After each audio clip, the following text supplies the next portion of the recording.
Wow.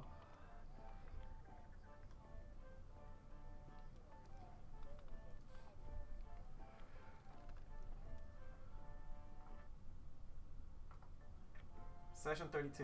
Yeah. So yeah, you're right.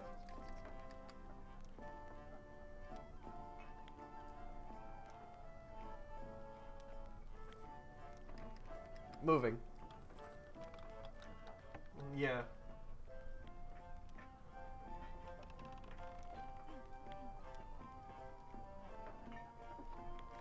So I'm not evil in this room. My name is Kyle Start or Alpha over. Lance. Kyle, start over. I forgot to turn on your audio. Oh Kyle, no! start over. How long? How long?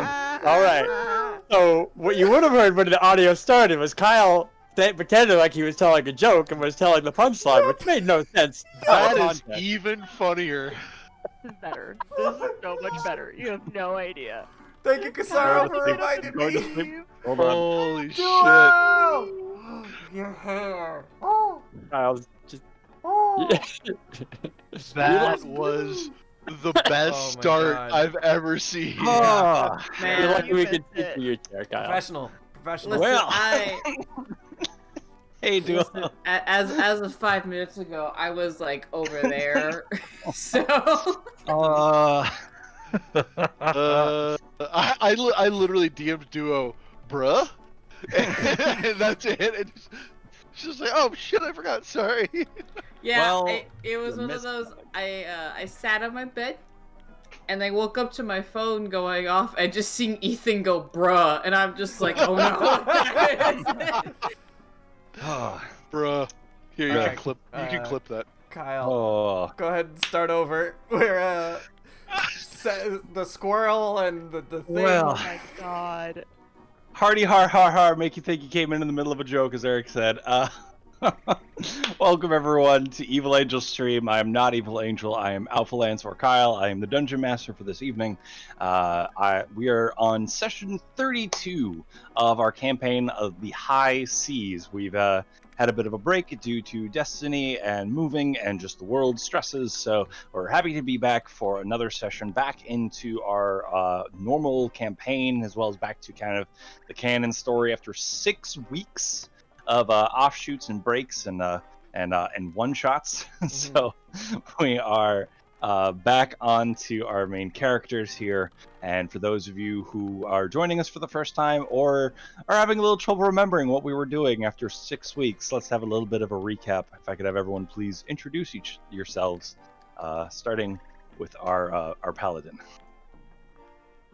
Everyone, I what? Nothing. What? Sorry. Hi everyone, I am Rebecca or Bony Monster, and I play the Triton Paladin Chantelemur. Hi, I'm Duo. I play Gwen Street Dalamin, also known as Gwen. She is the ship's cleric. She has no idea what's going on most of the time. That's alright, because she's just here to have a good time. There you go. There you go. Hello, I'm Evil Angel 2020, Mari of this channel. Welcome back, everybody. I'm Yuki Fei Long, the first mate of this ship, and I'm a barbarian monk tabaxi. A very angry, quick, strong kitty. Hello, I am Eric, or Toad King. I play Baku, the Kenku rogue, a little shooter boy with 2 magical guns, likes to walk on ceilings. And, he's excited to get back on this hunt for the evil Kraken god. And I am your dungeon. No, I am your ship's cook. That's it. My name is Ethan. I play a character named Snapper Lockjaw. He is the ship's cook and resident big dumb turtle barbarian. And once again, I am Alpha Lance, or Kyle, whichever you want to call me. I'll be your Dungeon Master for this evening. We are missing our Artificer, who is played by Dallas. He'll be joining us within the hour. Forgot what time our stream started, and is rushing home as we speak. So, in case you're watching this, Dallas, hey, travel safely. Get off your phone. Thank you, everyone, for joining us on this Thanksgiving Eve, which isn't a thing, but I'm totally making a thing to say. Please be safe this Thanksgiving, and I want everyone to, if they can, continue to be thankful for their health. So please be safe, please take care, and please enjoy your food safely. Even if especially if you're not traveling, please treat yourself to a nice meal, even if it's just a chicken sandwich. For those that do celebrate it, and for our overseas viewers like Casaro coming in with that sub, thank you so much. Hey, Thanks. You know, Hey. just happy Thursday. Yeah, Moist. happy Thursday. Happy Thursday, or Wednesday right now. Or no, Yeah. would it be Thursday already? I think it's gonna be Thursday for for him really soon.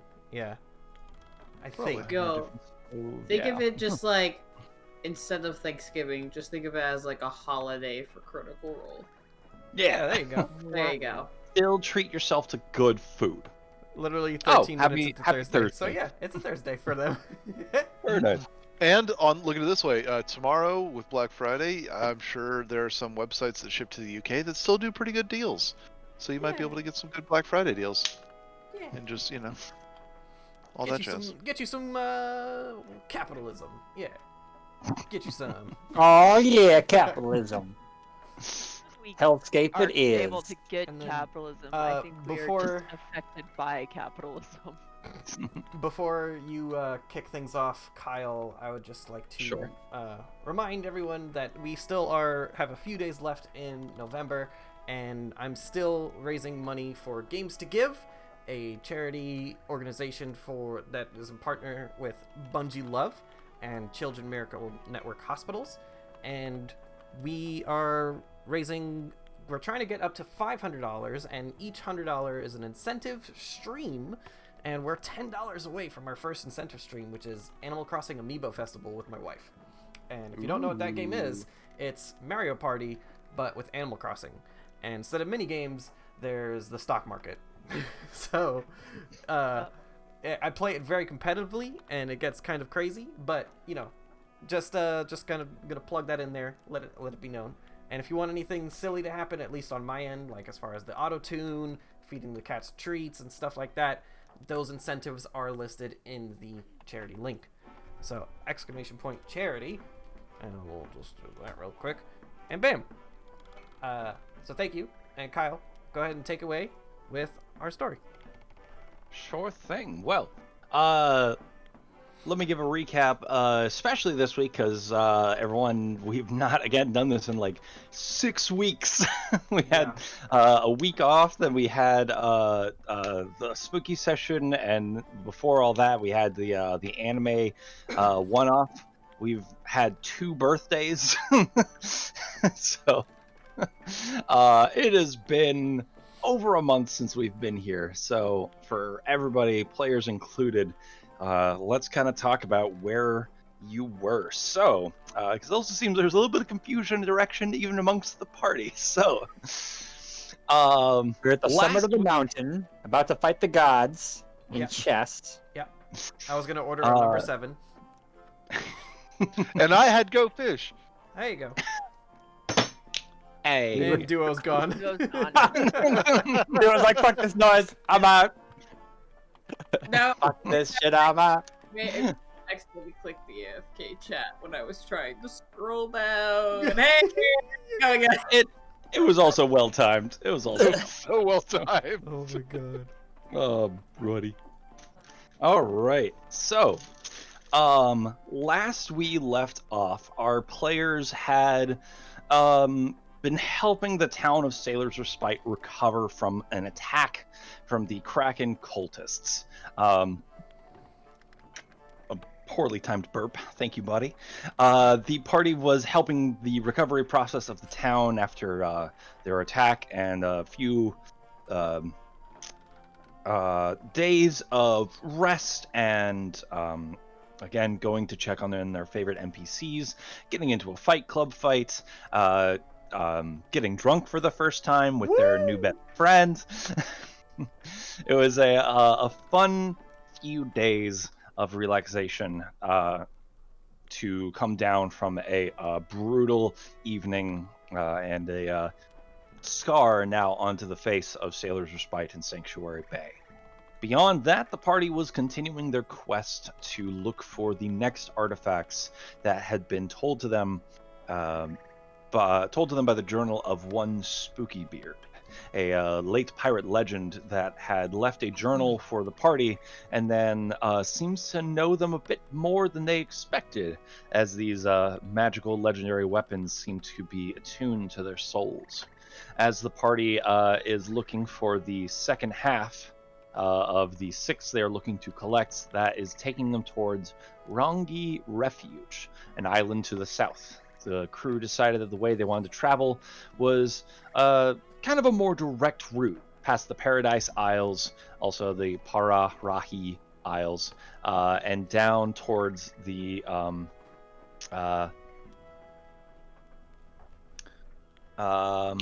what's it called? I'm trying to look on yours. Nakahi Haven Islands, just west of that for Rongi Refuge here. So the crew has a few days travel ahead of them via sea in a recently upgraded ship, and a few days to find something to fill. And we cut to Gwen waking up in their bed. No. Fuck. No pebbles at your Very windows intense this time. dreams. Waking up for the first time, waking up from a dream for the first time in their life, like, wow, that was a really weird experience. But similarly, you all awake the next morning of sails to the familiar swaying of the drunken dragon, the smell of salt water and air, and the sound of the last bits of coastal birds deciding that your ship's too far out for them to bother, as you make your way along the waves, up and down and out towards the endless blue in all directions. Is there any starting notes any of my players or their characters would like to make? Just to make sure, I can hit long rest on my character sheet, right? Since Yep, everyone should be reset. I think you're the only one who hasn't, because no, the two of you then actually, Gwen and Yuki. Yes, you're all reset, okey-doke. longly rested. Be sure also to bother your fellow players to ask them about some of the loot that you guys found in the offshoot movie, kind of fits somewhere in the canon, that was the mystery of the Point of View. Kyle, think of it like this way: the Halloween 4-part that was supposed to be a one-shot is basically like the My Hero movies. They're kind of canon, and you could shove them in between seasons, but they're not important enough that you need to know. Exactly. Which I think is Pretty much terrible all oversight on their anime. part. Pretty much all anime movies, like the Pokemon movies. Yeah. The only one, Digimon. That was the only one that actually made Oh, Yeah. yeah, the fit Digimon in movie was canonically. important. That was Yeah. a good one. one of the last notes I have, just to reiterate or remind people in the party, was that we were gonna try and head towards Rongi Refuge, which is the Untamed Isle, and the Triton City was actually pretty close to that, so we were gonna. Nope. Or Nope. is that? No, it's not. Yeah, it is. No, it's not. He just doesn't want to go near there. No, it's not. Your- It's not next. It is Then not where is near it? Where is it? Your Go off note the map. Your note is correct and incorrect at the same time, because at the time when we were discussing it, it was close in a way. It's basically at the south of the Nakahi Haven, and from the bit of discussion that Becca and I have, it has kind of changed how close it was. Just a little bit. If anything, Okay. you're close to Gwen's home, but a little farther off from Mur's home.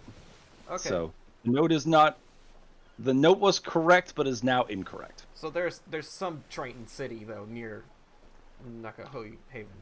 There's the underwater city for people who live underwater. It's mostly sea elves, probably, All right. if it's Gwen's home. So but- that's some see something. Yes. But I know that our next thing was definitely Rongi Refuge, because that's where the map was pointing out. as far as And we artifacts were are concerned. and we were trying to determine which route we were going to take to get there, because if we took the very direct route, it was going to be a lot less time, but there's the possibility of getting attacked, as there are a few there's a couple islands, the Parahia and the Porena archipelago kind of don't like each other or something. So there's conflict there, so we can kind of go in between, but we might get stopped and have to fight things, or we could go all the way around one of those islands and it would just take us longer. Remember, Close. folks.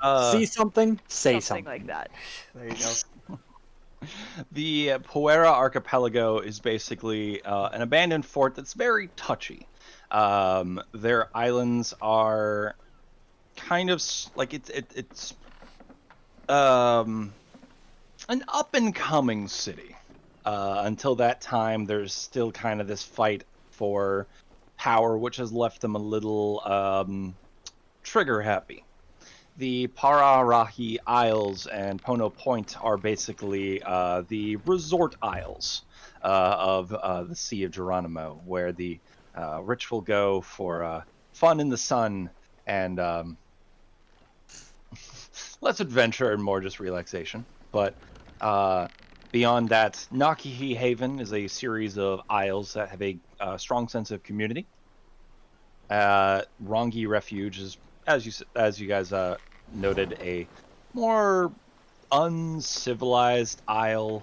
A story from Naki Haven often was that it's kind of the home of the boogeyman, where they sent bad children to never be seen ever again. Which kind of comes from a basis of that it's not been deemed worth the effort to try to claim it. And other islands, again, it has been over a month and some change since we've been here. So, any questions y'all have, happy to answer. I think I'm good. Yeah, I think I'm good. All right. I think we're just gonna start setting sail. Are we in agreement though that we're gonna go to Rongi Refuge? Yeah. Let's go. But by which path? The fastest. I think we decided the quickest Yeah. because We were really Scenic against route. it. Yeah.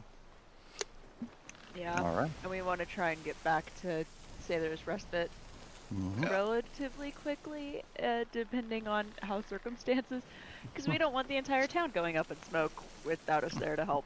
It's fine. All right.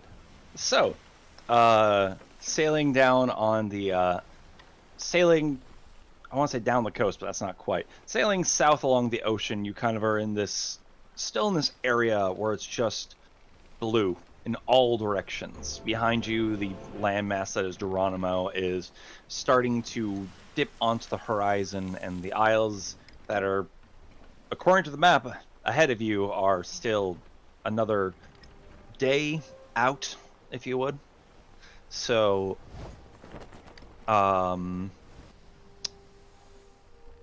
how do you feel that your character would spend a free day aboard the ship on the open seas? Should we go in order of appearance, or should we just Sure. freeform? Sure. Oh, thanks, guys. Great. If you want, you could say pass, and we'll come back to you. Yeah. Yeah, I think that's fair. I mean, I think for the most part, she's just kind of staying on board, like not really doing much of anything. Because everything that's happened, she was gone for a couple days and came back to the town and people dead, and so she's just kind of probably gonna stay in her room as much as possible. Okay. So that's it. Well, Gwen is 100%. We have a bunch of new people, so of course she has to get to know them. She's got to talk. They're gonna play card games. She's gonna make people. Obviously, she's gonna be better because she's played card games all of her life. So she's gonna 100% kick their ass, but she's gonna talk to them. So she's gonna do that thing where she like unintentionally pisses them off because she thinks it's a friendly game, and then they probably get competitive or whatever. But yeah, she's just going to try and talk to everyone, and I mean everyone, on the boat that she doesn't know yet. Like a little snake in the red line. Yeah, why not? No, it's great. Yeah, you have to have a loop-de-loop in there one somewhere. Oh, excuse me. We're better than that guy. We're professionals. Yuki is going to be spending a lot of time in the crow's nest, kind of looking out into the ocean, meditating up there, and just probably down in the basement of the ship, you know, the bottom deck, training with Ping, going over combat drills, and going over any combat drills that any of the crew wants to go over as well. You know, Ethan, I feel like that loop is so big that's not just like, oh, we got turned around. That's like, oh shit, we think we forgot somebody, and then we realize that Raz has just like been hiding away working on something. That's why nobody's seen him for like a few days. And we're like, never mind. Don't gotta go back. I don't know if Baku's working on anything different. Just cleaning his guns, his gear, making sure everything's ready. Yeah. Snapper would like to start fiddling with that weird egg that he picked up whilst on our spooky adventure, knowing that it is now an ultra mimic egg,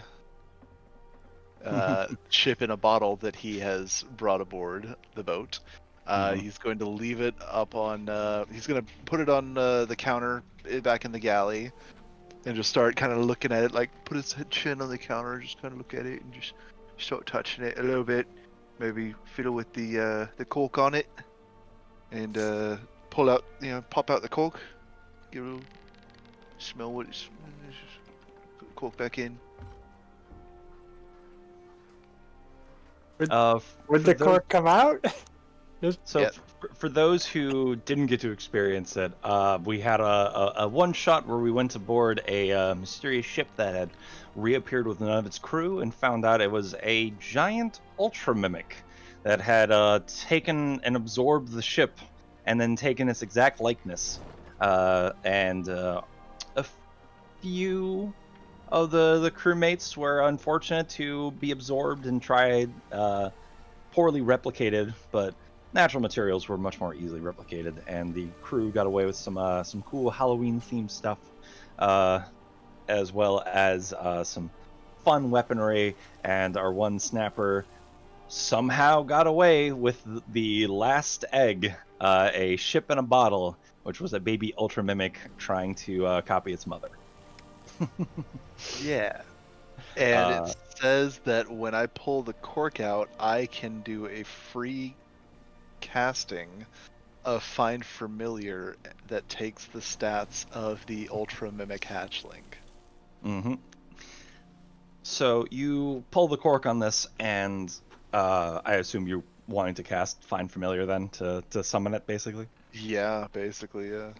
So you see this this ship inside with like now 3 sails on it and like one set of cannons, slightly different from the last time you noticed it. And when you pull open the cork, it kind of like stretches as if.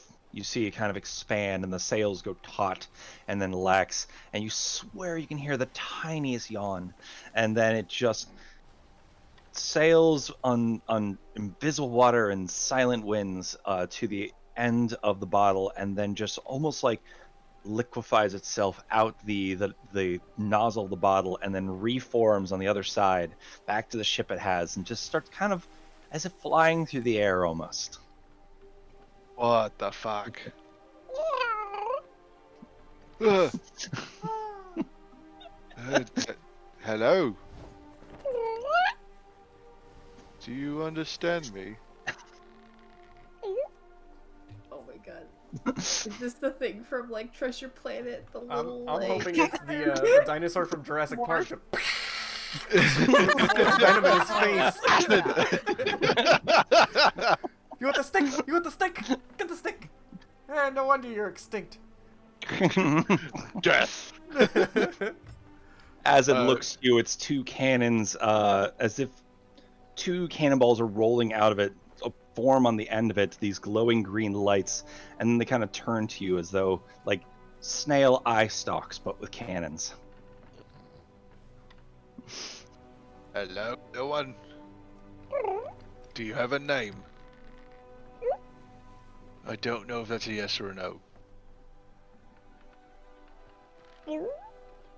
Here, go like this for yes, and like this for no. And as you're making the hand signs, it's just mimicking you, just up and side. Alright. I'm gonna call you Thumper, because you shot me right with a cannon, it made little thumps.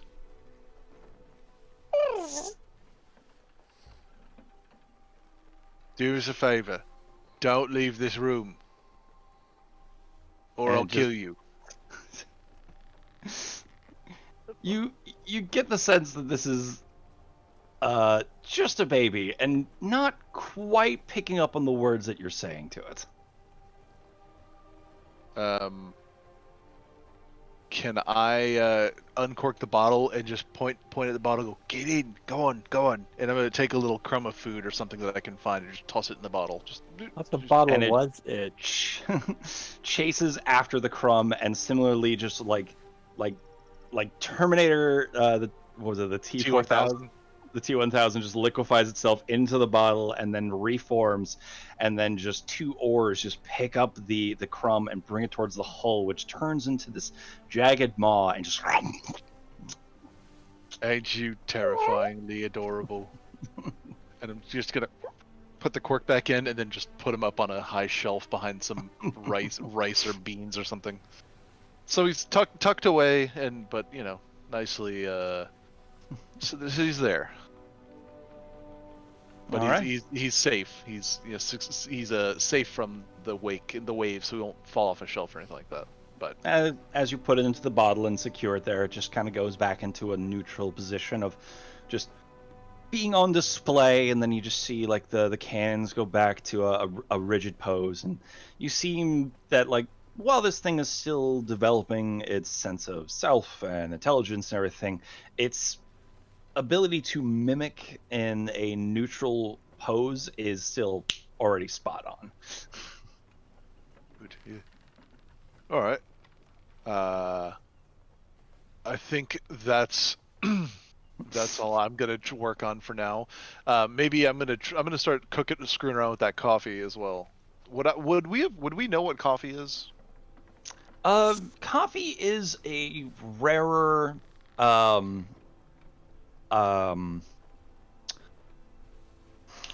food stuff, basically. But it's known. It is something that needs warm temperatures, so this area would have it, but it kind of needs more room to grow than the seeds of Geronimo typically have at their disposal.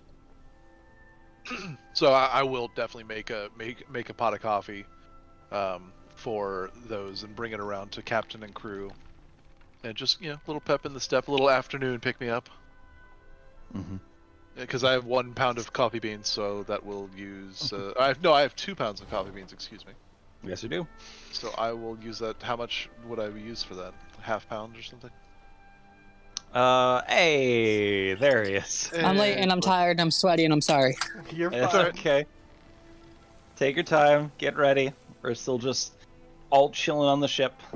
Mhm. Somebody send a DM to Dallas to tell him Raz has died. Cool. New character. I'm gonna be a barbarian turtle. We'll never see it coming. Oh! Wait a minute. Oh my god. But I The have Bash a few levels Brothers. in monk. So the I don't quite know how much coffee you need for a pot of coffee. So Then you figure that out. You keep track of I'll it. I'll keep track of that. I'm Either way, gonna you don't use the whole 2 pounds for sure. no. I'm gonna go ahead and make a pot of coffee for the crew, pass it out, say, yeah, it might taste like hot water, but it gives you energy. Just enjoy. And within 30 minutes, the entirety of the Drunken Dragon will be running around or dancing or something with an exuberant amount of energy. Just pent up energy and a little, not quite cabin fever. That's only the first day. Some of the more seaworthy members of your crew are excited to be back out on the sea, while maybe some of the others are still trying to get their sea legs, especially one of your newest additions, one Barian. The priest lady, right? No, The fuck, dude. Barry. Lotte has mysteriously vanished, as she was part of the side story, as many movie side characters do, just to vanish and never be spoken of ever again. Get him out of here. Barry is the young level 2 wizard that you guys picked up from town. Yeah. Ethan doesn't make it to next session. This is why.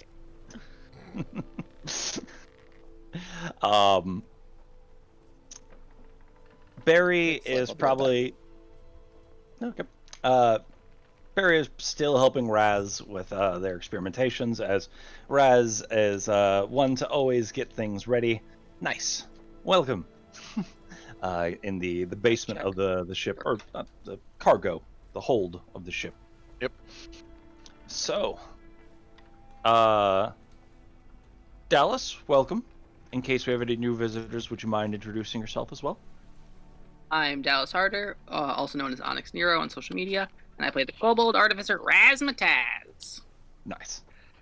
And we've That's been good currently to know. going around talking about what our characters are doing with their free day out at sea. What would Free Raz day, be that doing? means me and Barry are spending 18 hours working on magic items. Get you some. Are you gonna look over any of the fun things you brought back on board? I mean, we thought we did that in the interlude. 'Cause, I mean, yeah, I'll spend an hour, I guess, doing that, and then 17 hours. If you need to give any over to any of the people that Yes. weren't with us at the end of the session. Is there something yes, I'm sorry, specifically I'm for so- me that you guys are talking about? There's things for everyone. Well, 2 of you weren't here. Yeah. Okay. You also have to divvy up coins, because no, we didn't do that at all. It know was. we- I said the coin amount last time. Everyone We got did say 250 that. gold pieces. 250. Yes. So Yeah. should I add 250 Yes. to my coin Yeah. purse? Oh, okay. You Alright, guys, there. y'all could have had more if you turned in some eggs and soldier souls with them. So. Yeah, but instead we decided to destroy the entire ship and strand ourselves on an island. That sounds very much like us. Yes. Yeah. And then we plan. killed the main bad lady, and then we impersonated her to help free the family members of the crew that she was holding hostage in a zany adventure that happened off screen. It's Oh. fine. Okay, so for magic items that we have in the bag of holding, the Stone of Good Luck is up for grabs, a Ring of Protection is up for grabs, Wow. and then for Yuki there is a Ghost Scythe, Kill me? or the Ghost Cutlass. A ghost The headless cutlass? sea horseman. Yo, Yeah, so there's the Scythe of the Headless Sea Horseman or a Ghost Cutlass. yo, Yo, dibs what on the the rock. What that scythe The do? the ghost cutlass was the invisible sword that the previous captain of the ship had mentioned. Right. Right. We finally found that.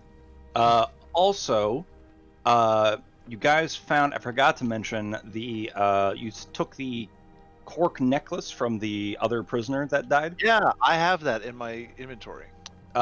When magically identifying that, it basically functions as a pearl of power. Oh, so that's good for a spellcaster. What? Pearl of Power, like, essentially is like a free, I think, 3rd level Spell spell slot. slot? It gives you another Yeah. spell slot. Essentially, it restores one of your spent spells. Gotcha. So clearly, this would be best given to Baku.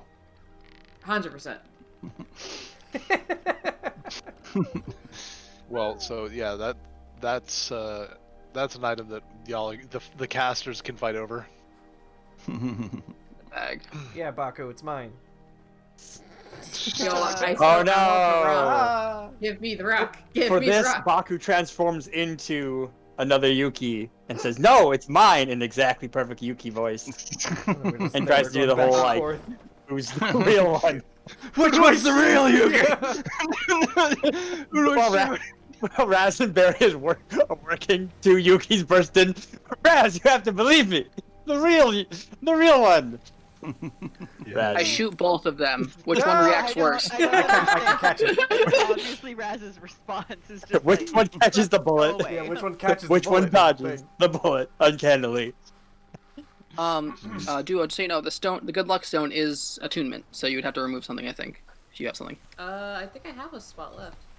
Oh, perfect. Then take it. Stone of good luck or something like that. Just add it. Yeah. We also, have Also, a screaming lantern head. That's not an item. It's just a lantern head that gets people sick. Yeah, Is that's a- still a magic item. It's just not There's a- attunement. Is a lantern that gives off a rank smell, and is Marrowhead stuck in a silent scream. Also, Raz / Dallas, check something for me. On your character, I made the Ring of the Sunken King and put it on Raz, and then because it wasn't popping up, I made the action for the tentacle attack. It should be showing up. Give me a second. First time on this laptop in a while. No worries. Equipment. Ring of the Sun King is there. Okay. Action. Actions. Tentacle Lash. Yep. Cool. Awesome.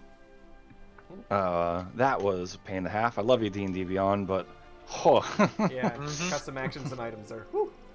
yeah, I missed Oh, the yeah, days. guys, I can do this now and turn my left arm into a tentacle. Ugh. Oh! A 3-foot long tentacle on a 2.5-foot long body. Ah!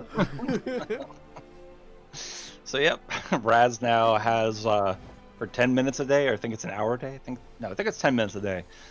Can just grow a tentacle that allows him a 30-foot ranged melee attack. Damn. That does good damage too. Dope. For what that's like. Yep. Scythe. Yeah, the scythe. I can get that in front of me. Give me a moment. Get a summon amount. Yes, you can Sort summon of. Steed. You can summon a ghost steed for a turn, I think. Seahorse. Don't know if you can be able to utilize that. Yeah, you But also it does like psychic damage. Also what? Or I mean, you could use the cutlass if anything. Yeah, the cutlass. There's a cutlass that does psychic damage. The Scythe of the Headless Sea Horseman. This rusted scythe with its driftwood handle supports a plethora of sea life and is surprisingly light and hydrodynamic. Being underwater does not impose disadvantage on attacks made with this magic weapon. As a bonus action, you can speak the weapon's command word, causing an eerie green flame to shimmer along the blade's length. For the duration, whenever you hit with this magical weapon, the target takes an additional 1d6 psychic damage and must succeed on a DC 15 Wisdom saving throw, or become frightened of you until the start of your next turn. If you roll a 6 for the psychic damage, the green flame disappears, ending the effect, and you can't use this feature again until the following dawn. And then Phantom Steed, as an action, you can speak the side second command word and summon the Phantom Steed. It is a walking and swim speed of 100 feet and can transport you in an intangible state where you cause no attacks of opportunity. Once you use this feature again, you cannot do so again until the following dawn. Proficiency with a glaive allows you to add your proficiency bonus to the attack roll for any attack made with the scythe. Damn. It is a heavy two-handed reach weapon. And So, the aside from, I'm cutlass- not sure of what your guys' proficiencies are, Raz is the only one who cannot use it, as I believe small creatures cannot use heavy weapons. It can. It's at disadvantage. I killed the thing with it. That's dope.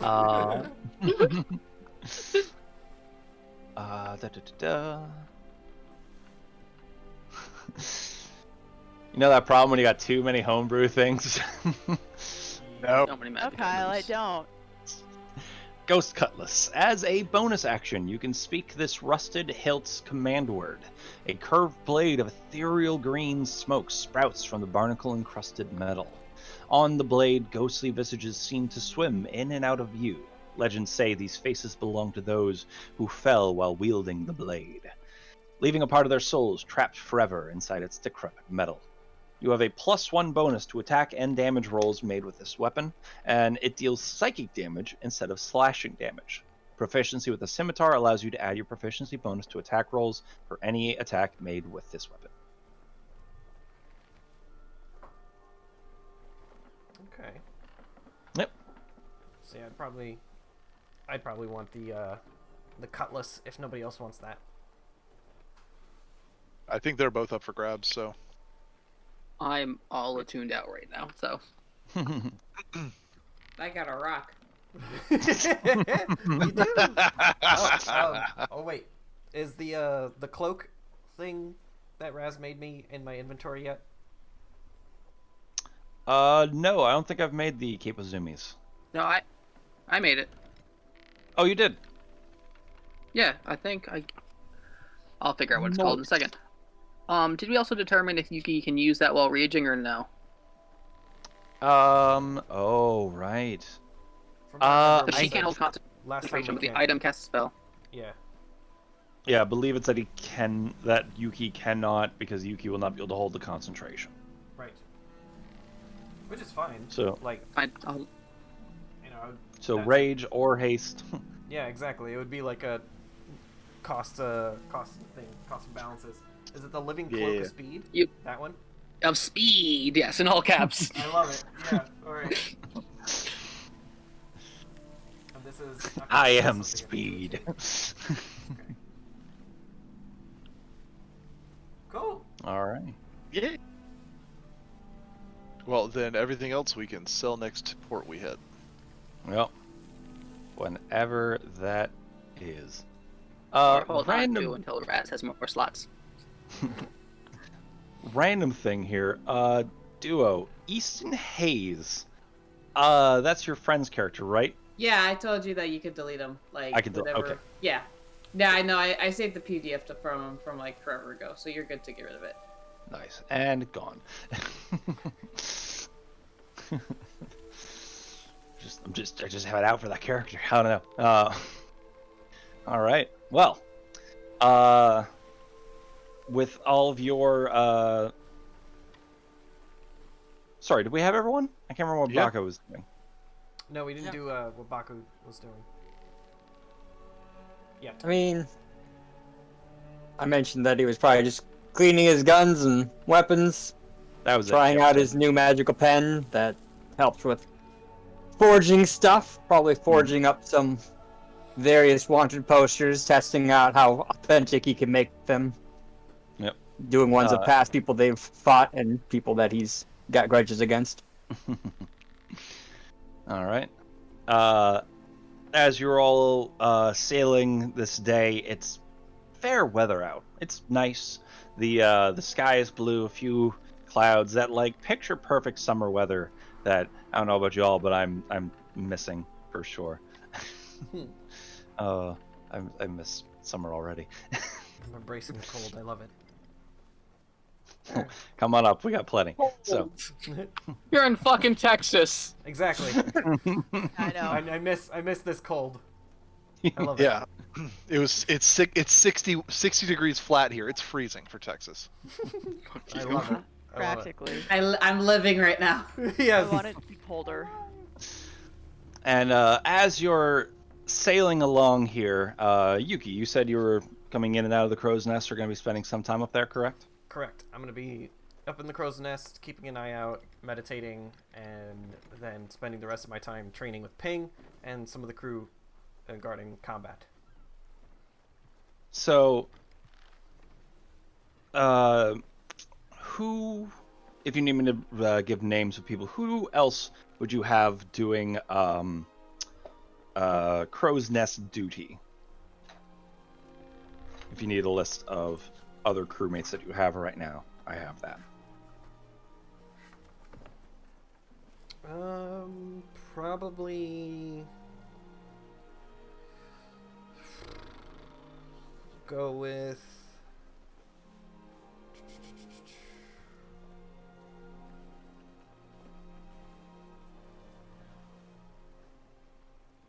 Wait, what are you? With Sola? That makes sense. Yeah. Tholo, your half-elf member from the Shackles of Freedom. Yep. From the crow's nest, you hear a call ring out from Thola. As you look up and see, for those of you on deck, seeing the half-elf towards the top, spyglass in hand, as he calls out, Captain, we got another ship on the horizon. And if you look out, you can just see this speck of almost a yellowish brown wood. And it's headed generally in your direction. Captain Eli emerges from leaves the helm of the ship, leaving well, if ping is not in use at the time, her autopilot to engage, and heads toward the mast and calls out to Thola, "What do you see?" It's like a golden ship. I'm not sure. And you see her just kind of give a heavy sigh of like rubbing her eyes and just like that, like, fuck. What color sails? Green, it appears. Fuck. All right, everyone, all man on deck. As call out and the ship it's called to the top. All right, everyone. Not exactly what we're prepared for, but I need everyone to get their temple best, and we're gonna be dressed for an occasion. What is it we're doing, Captain? What's the occasion? The occasion is our inevitable invitation to the Dandy Devil. What's the Well, dandy? that sounds like fun. These Is the that guys fun? that came onto our ship last time? No, the Dandy Devil's a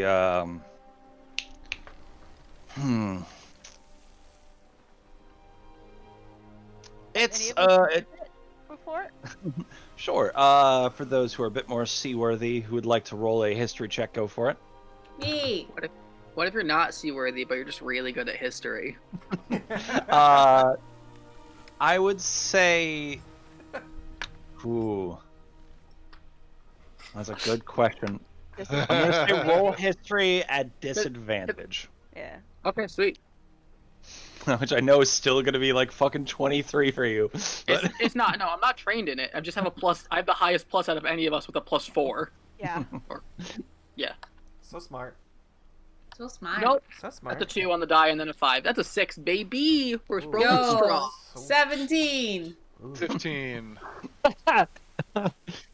17, 15, 15. Oh wait, fuck. Hang on, I didn't add my thing. 18. 18, Oh wait, 11. My bad. 11. I'm not rolling. I'm good. I know Yuki won't know this. Mer, did you have a result? I didn't remember. 11. 11. Okay.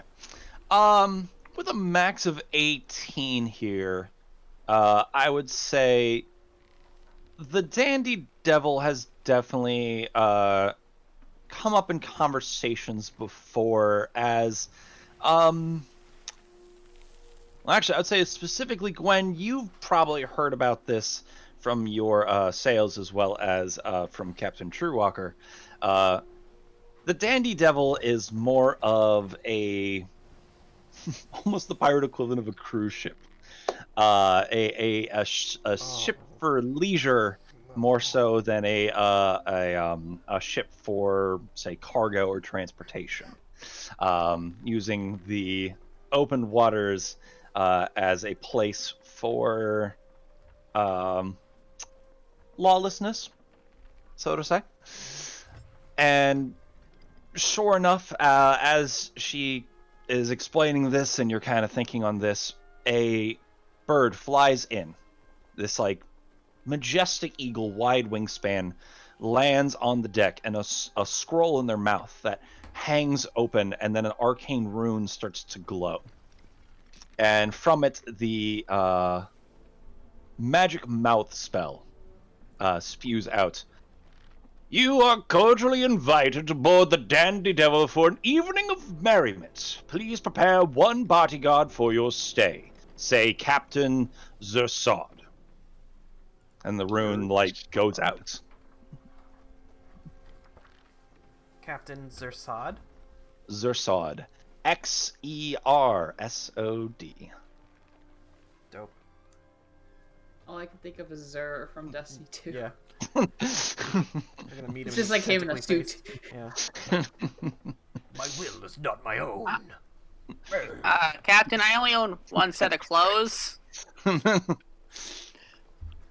Well, They're what I'm wearing. just get out with the best piece of equipment you can, or you have a spell that can perhaps make you look nice. They invite the entire crew. What do they mean by one bodyguard? Well, if it's the same policy as before, the ship has a weapons at the door policy. Visiting crews are allowed one member to be fully armed, and the remaining crew armaments must be left behind or held at the door until the party leaves. So, I'll go get on my best cloak. The rest of you, Should I put on my blue robes? ah, I don't know. he's like a fan the of red ones. blue. Oh, He's a fan of blue. okay. We all know Snapper's gonna be the bodyguard, right? I don't have to be. I don't I've know, got clout. I was thinking Baku would hold on to his guns. Yeah. Well, You have a I mean, lot of them. I was gonna take some along with me anyways. So if you want to just like okay it, that'll probably go over better. Well, I mean- He's got like a jacket, he just pulls it up, and there's just guns. He's like, which one you want, kid? You want the gun? It's that scene from The Matrix, trench coat open. Holy shit! It's not a bad idea because the fact that you can punch things and I can punch things. It's pretty good. Yeah, your Always weapons summon are your my trident. fists. And you can hide your trident. I can just summon it. Oh, Yeah, and her armor too. So you ping. Will they wait. take our magic items away? Sorry, one more time? Will they take our magic items away? Do you mean magic weapons or just magical items? Just magic items in general.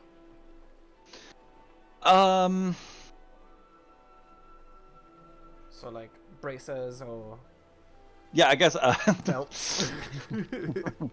Bag. Like, I hadn't thought about this. no, it's more like I'm having trouble kind of thinking, it's the ADHD and the coffee I had kicking in.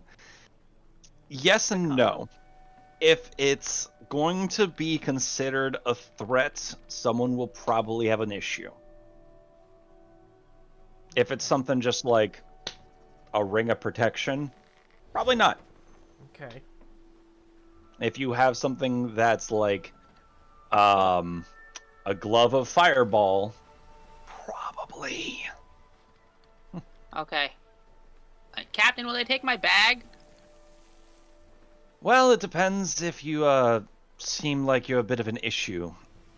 Yeah, he's We always- either are happened upon and have been generally invited, or Zersod has found me once again and wants to, well, trade ships again.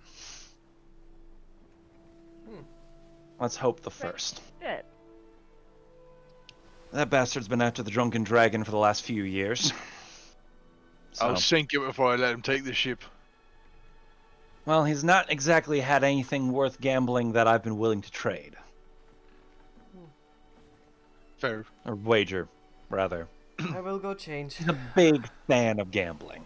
Do you think they would take away that that magical hilt, that knife thing, the sword that goes away and comes back? Because it's just a hilt. It's not actually a sword. Well, I mean, that'd be something you could Get the maybe chance get to- away with, but I'll put it this way. If we're trying to unite the seas against a common threat, we're going to want the Dandy Devil on our side. All right. Rise, hide it under your hat. The bag? Just give it to me. No. Oh yeah, you take it, Baku. If I If can it ain't- have weapons, just Baku's gonna have all the weapons. He's just gonna be like a walking carrying armory. mountain. Right? Well, Snapper, bad news. Mountain can't fit in the bag of holding, I don't think. No, he's just gonna carry it. yeah, something that weighs as much as he does, probably. You I can counted it. You can collapse it into its shield form, and then it'd be the size of your torso. I didn't know Mountain had a shield form. It does. I never Yeah, use it it because does. Yeah, I you don't never need it. used. It collapses. I have about 10 projectiles that I carry with me. I think we're good. Yeah, We're we're all right. probably good. Honestly, I could probably leave a few home and still supply all of you guys with weapons if it came down to that. Nice. Good to know. Multiple palm pistols. Just. Captain Buck, calls out, "Ping, set a course to the yellow ship, the green sails." And Ping just and just turns the wheel. Are his eyes actually that good? Holy shit, did Ping learn colors? Oh my god, Pig I grew up colors! so fast. I've Oh been my working, god, I'm so working proud of so him! hard. I'm so proud of him. I'm so happy. Yo! Oh my god, is he gonna learn shapes next? Oh my god. Almost. The only other ship that is visible from our ship. I'm Take not the sorry. victories where we can, Uh, okay? don't ruin it, Becca. Yo, I want to give Ping a gold star because he knows There's his colors now. There's also a red ship and a blue ship on the horizon. no, One ship, no, two not ship. canon. Red ship, blue ship. Mhm. You give him a gold star and you're like, what color is that? He's like, Mm. red. We're working on it, okay. Gives him a red sticker too.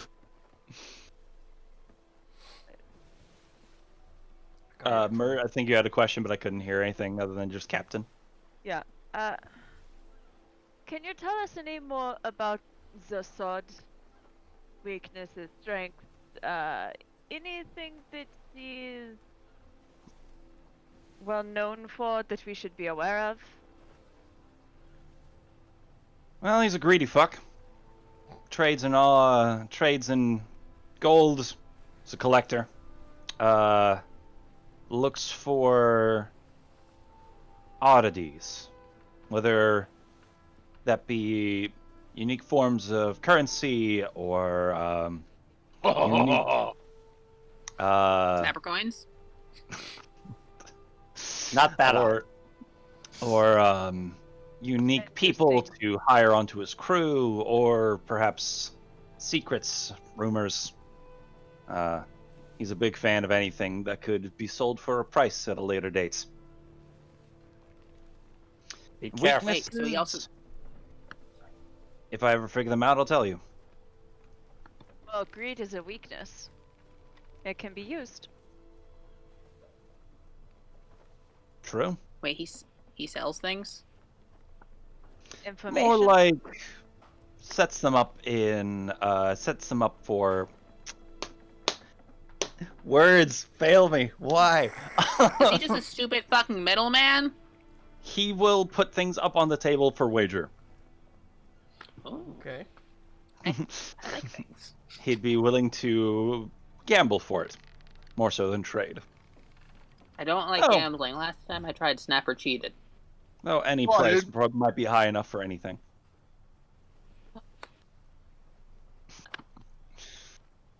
As for our visits, I'll just say be on your best behavior. It won't just be him, we'll also be partying with, and it'll probably be well, he gets some other rich attendants. Also, you could probably stow away a dagger. I think we can probably pass it off as just a butter knife at any point. Million uses those things. At least I got away with it last No. time. Well, I'll be Get in my ready. quarters. I was gonna say, Gwen heard she can go get dressed, and she immediately went to her room. Yeah. So, you all have some time before the ship will be anywhere near docking range. So prepare yourself. What is your Sunday best for your character? Sounds like Gwen already has an idea. I have art. Oh yeah, you have art actually. I would be putting on. Okay, Becca, go first. Oh, okay. Then I'll find it. So the someone art? else can go first while he gets to it. Perfect. Or Yuki, go first. Mine's pretty simple. It's just the blue robes that I wore for my friend date. Instead of my red robes, it's blue robes. And, yeah, that's kind of it. Just kind of shine my bracers, shine the belt a little bit, and make sure the cloak is nice and tight. So this way it can nice and billow behind me. Is the band coming on with us, by the way? The captain calls for just officers. Okay. Okay, Lol. alright, pull me back in. I tie a rope to myself and I jump in the water to clean myself off. Love A it. kobold bath. Just soaking wet. But my armor now is very pretty and fancy because I stole it from the rich lady. Oh, are you wearing the +1 breastplate? Yeah. The +1 breastplate is basically a fancy coat, meant to kind of like give the appearance of a captain, but like way too fancy for any practical use. Appearance the captain, and I have a captain's hat on. Oh my god, they're gonna think he's a tiny captain. Okay.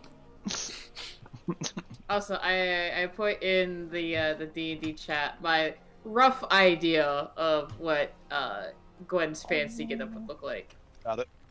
That's so pretty. Yeah. I All right. know. Well, Gwen will look something like this, folks.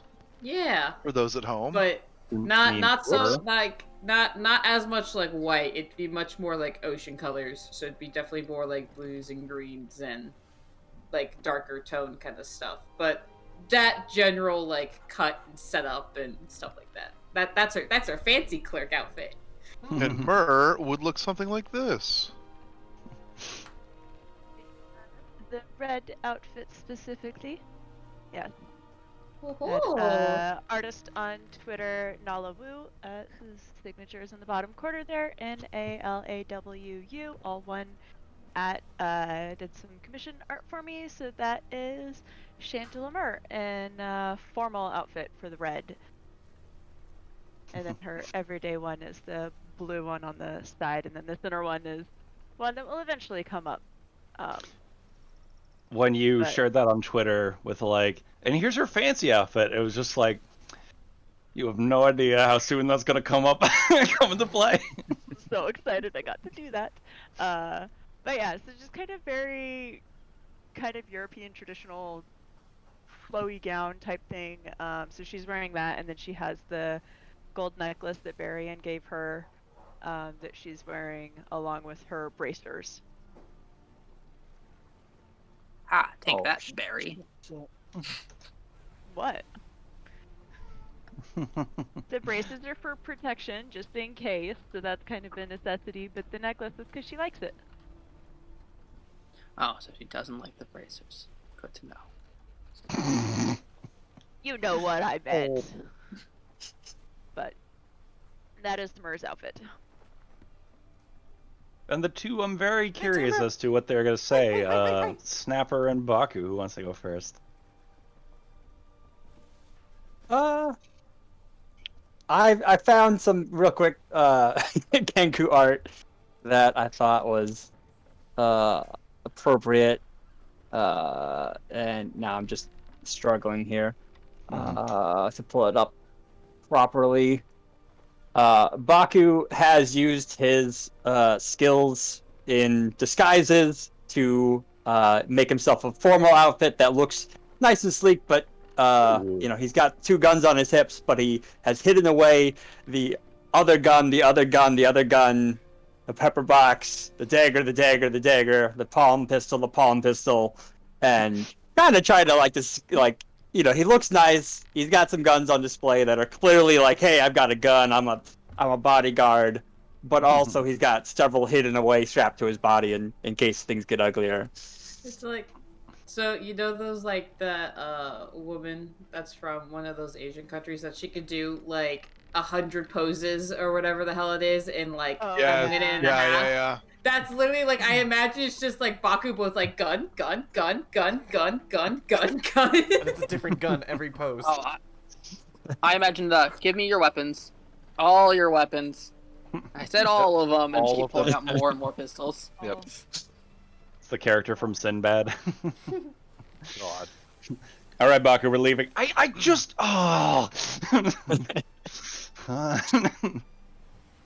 And Snapper walks into the galley, looking around, going, "Shit, I need to find something fancy to wear to impress the captain." And he just, he grabs a dish towel, and beats the flour off it, and goes, Just wrap around his head. Oh, yeah, no. Wait, I can't see Ethan because his cord cuts off there. What'd he do? He's got a bandana around his neck. he Yeah, dusts all the flour off his pants and kind of a little spit shine, trying to get. What is that? What? Is that broth? I don't know what that is. That's my ascot. I guess this will have to work. He brushes a little flour off of his shoulders, just like off of Snapper's shoulders. Like, you look sharp. You look good. Hey, can someone remind me to buy pants next time we're in town? Like proper trousers. Okay. Thank you. You can have. I have these purple robes. I don't think they'll fit me, mate. Oh, wait, I don't know about I that. mean, they'll work like a skirt. Oh, wrap it around like it's a jacket, like in the 90s. I've got pants on. Yeah, already. cover your butt. I don't. My shell covers me butt. How does he poop? We're not discussing this discussion right now. Nope. Okay. As you're all getting onto the deck in your nice outfits, and some of you have taken a bit longer to get prepared, while some of you were ready a lot faster.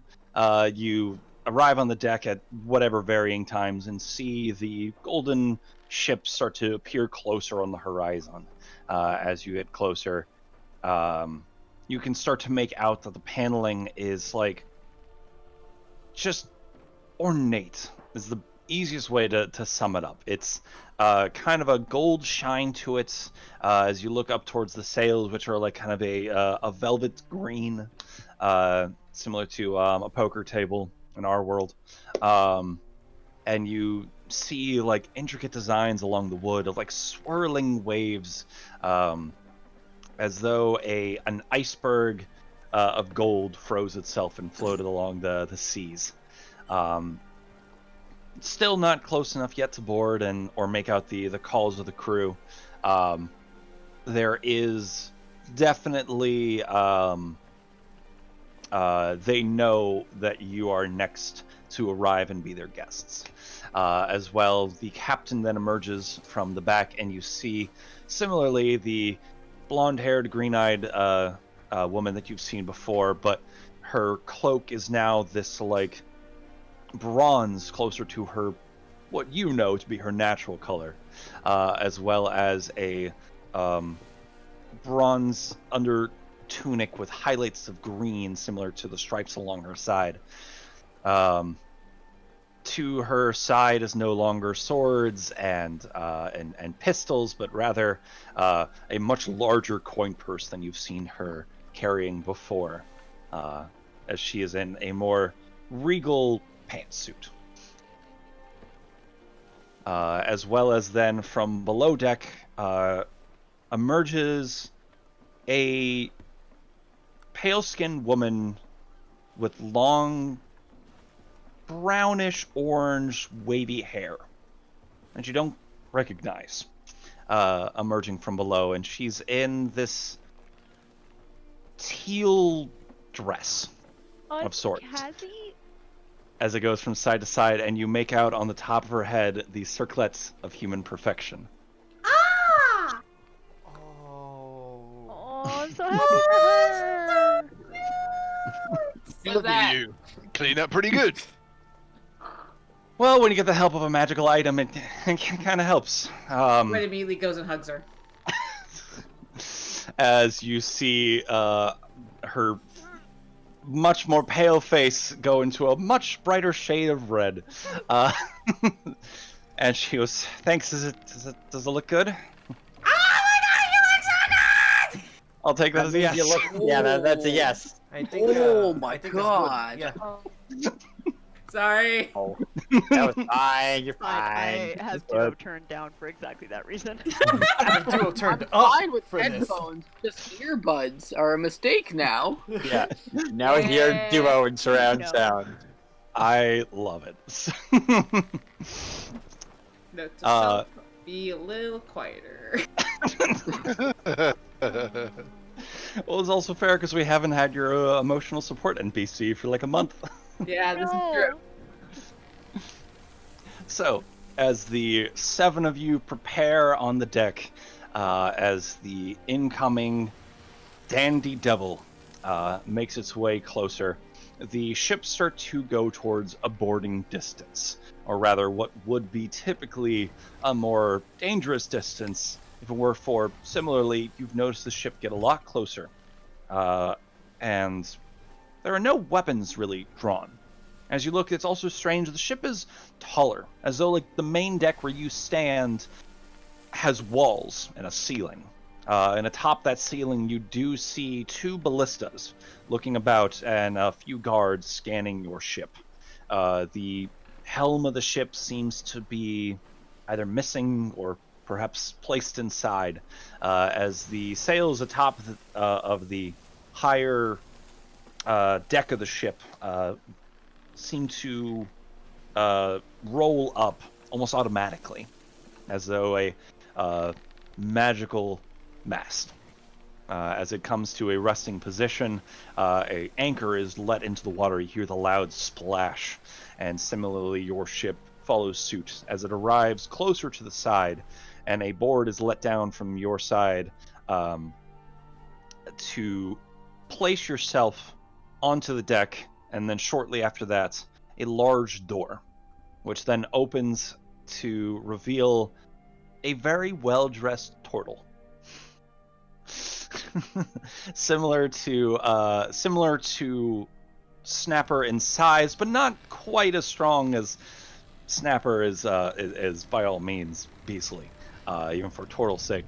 But this turtle has much more clothing on him, as he appears in what almost looks like a very long, as it has to wrap all the way around his suit, tuxedo. Nice. As the turtle stands to the side, his hands clasped in front of him, and behind him then emerge 2 guards in this ornate full plate metal. Similar to what you would remember from your time with the Fidanza Ventrico, these are ornate sets of armor, and for those of you who are more skilled in armor, you've seen plenty of time where there's like ornate armor that is like, it looks pretty, but it's not really functional. It looks like heavy armor, but it kind of is just medium armor. You know, gold isn't actually all that strong, but rather soft, etc. This looks like both function and material were put together, and this full plate armor guard stands, 2 of which have this red tuft of fur on the top of their head, as they stand to attention on the nearby doors. And as the boarding board is set up, the turtle escorts his way across the ship, and with a big smile on his face, he goes, "Well, hey there, welcome to the Dandy Devil. Who are we addressing this evening?"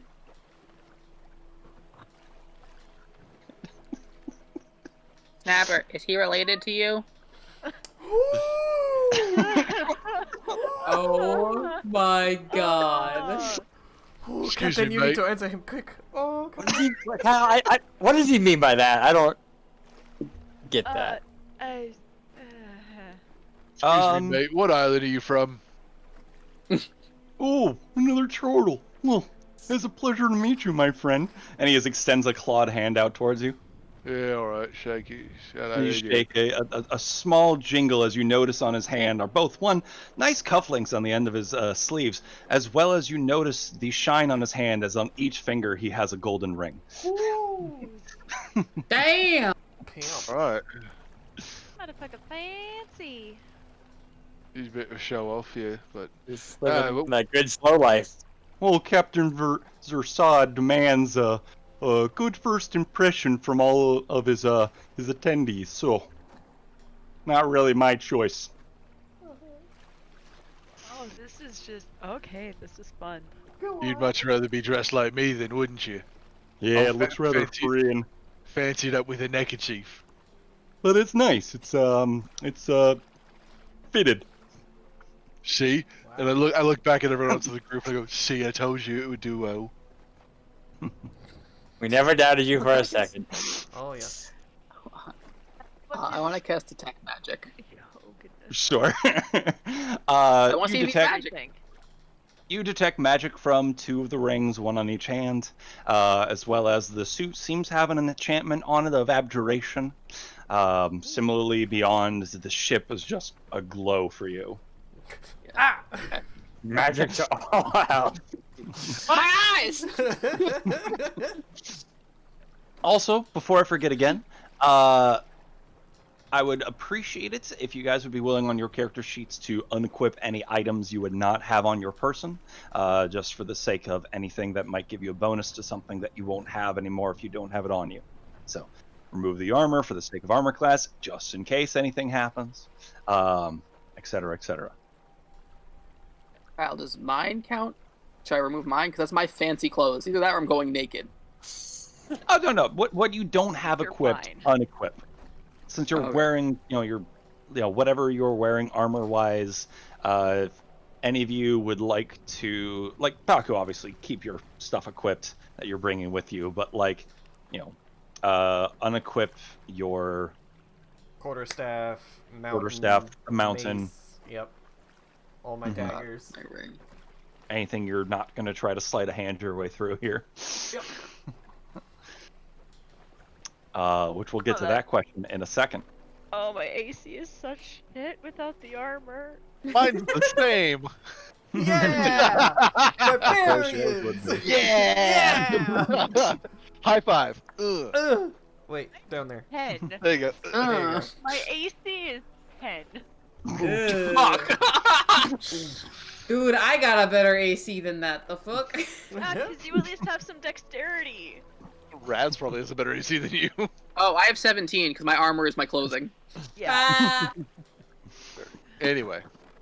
Going Don't back worry, in. we'll- I still have people my say- bracers, so I can do my armor. I just currently am not wearing it. I hate it. Going back to the moment, Snapper, you had asked where is he from, so he just Yeah. went, oh, I'm from Guan Island. Oh, As I assume you are as well. yeah.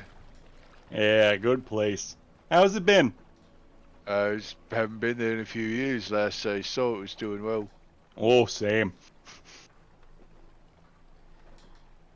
Say, Well, just checking. What's your surname? well, if you're asking if we're related, I've never met you. Oh, blow to the wind and all. Figured. Fair. My name is Yogg Lockjaw. Son of a bitch. Ah. Sorry, no. Sorry. There's another one. It's canon. Sorry, It's canon. sorry. No. That was not supposed to be damn it. canon. I Snapper, was you trying to can't think make of out a with this portal guy. name, and I literally forgot that's your last name. Really? Oh my god! Wow, hold on. Oh, Oh God, Oh, Kyle, that's you- beautiful. You blanked on my name, made one up, and it was my name. Yep.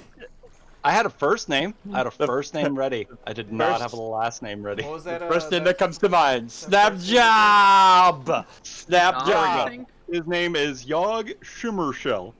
Aw. Good save, Oh, Kyle. that's Good so save. cute. That's a good name. I like it. So name, yeah. Thank you. It has served me well these years.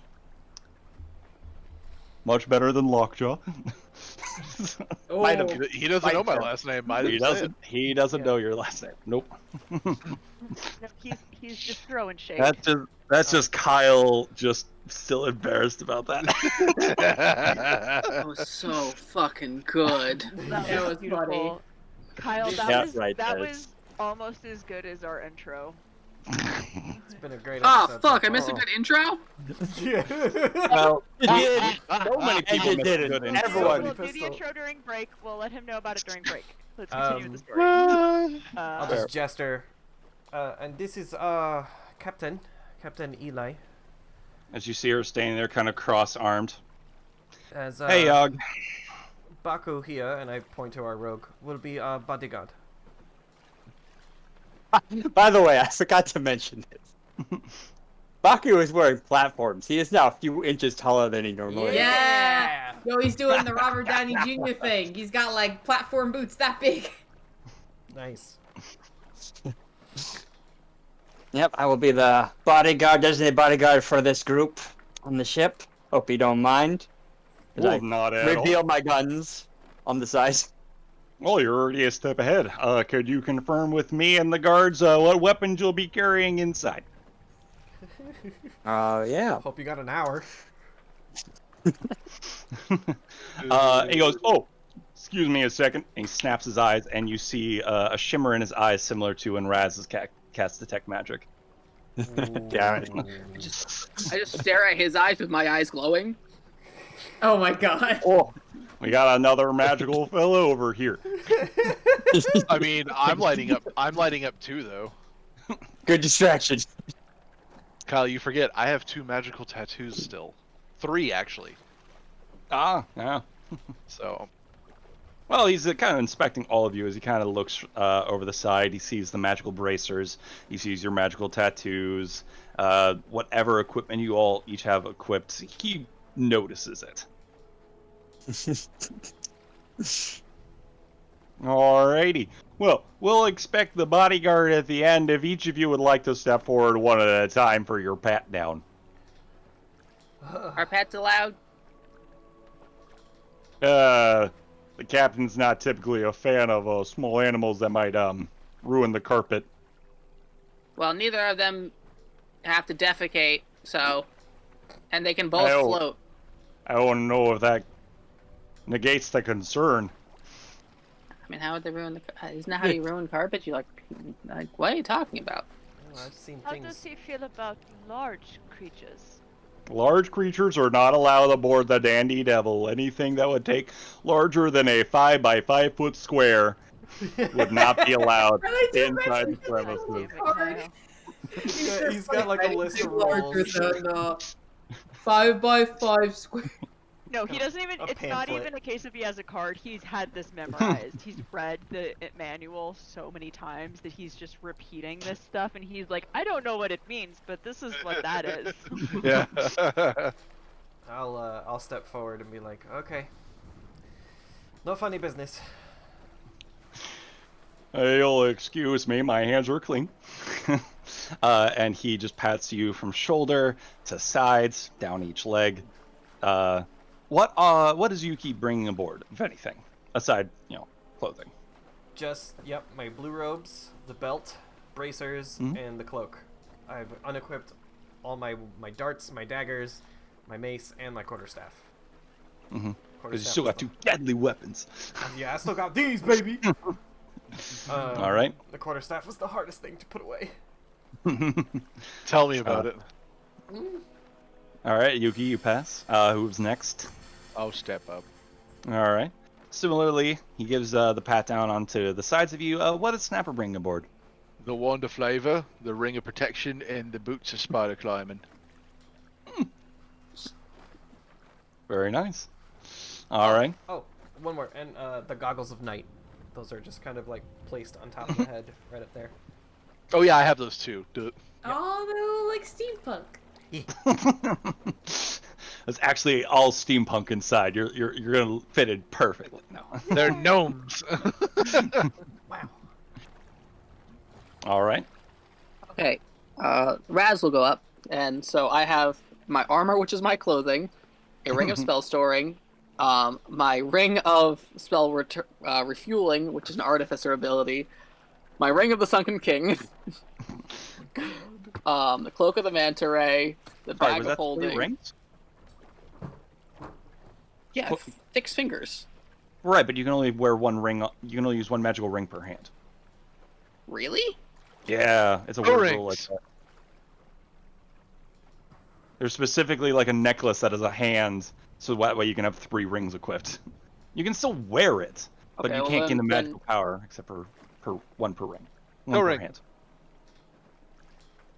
Okay, well then I don't have my artificer one because I could do something else with that.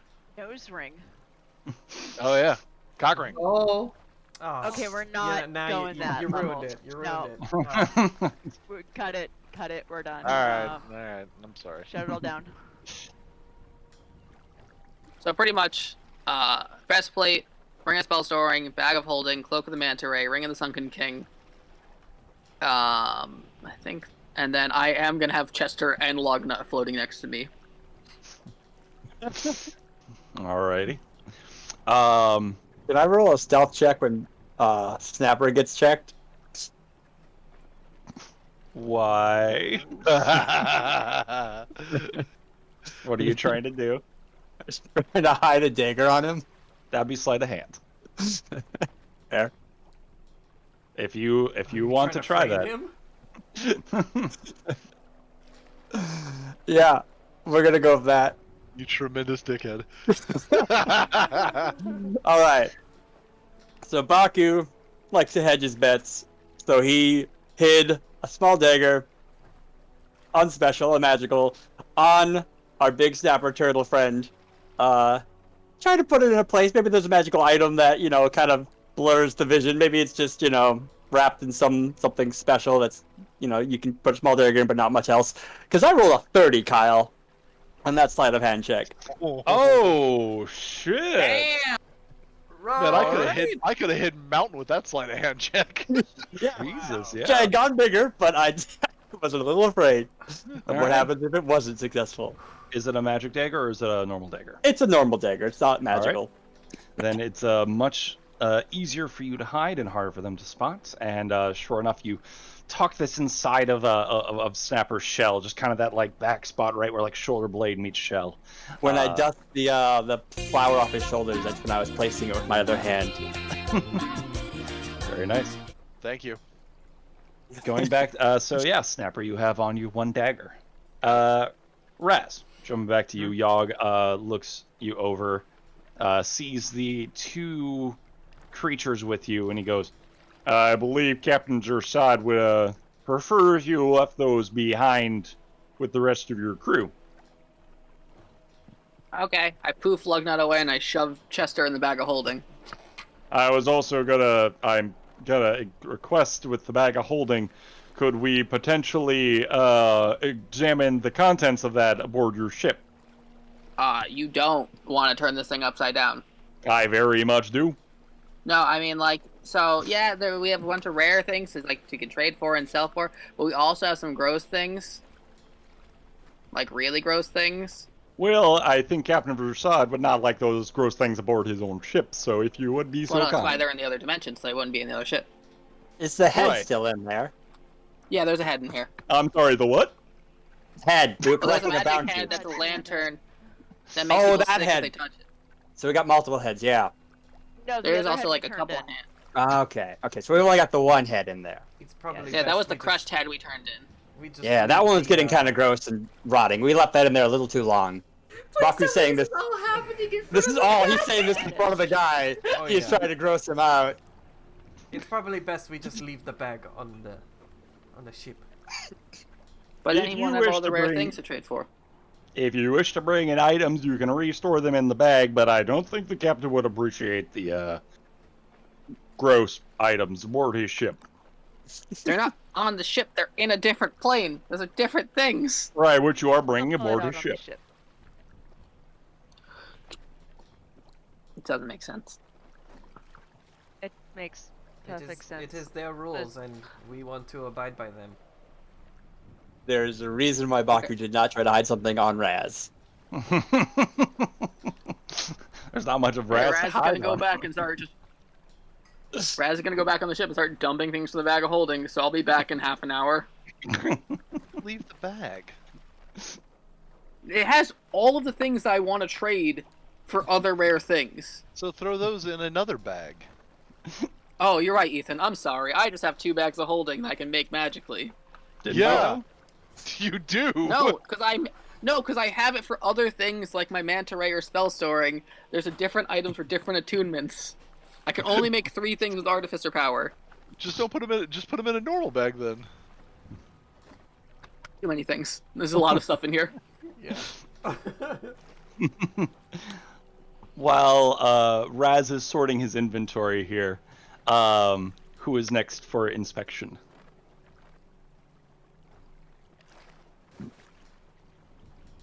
Or we'll just go next, I guess.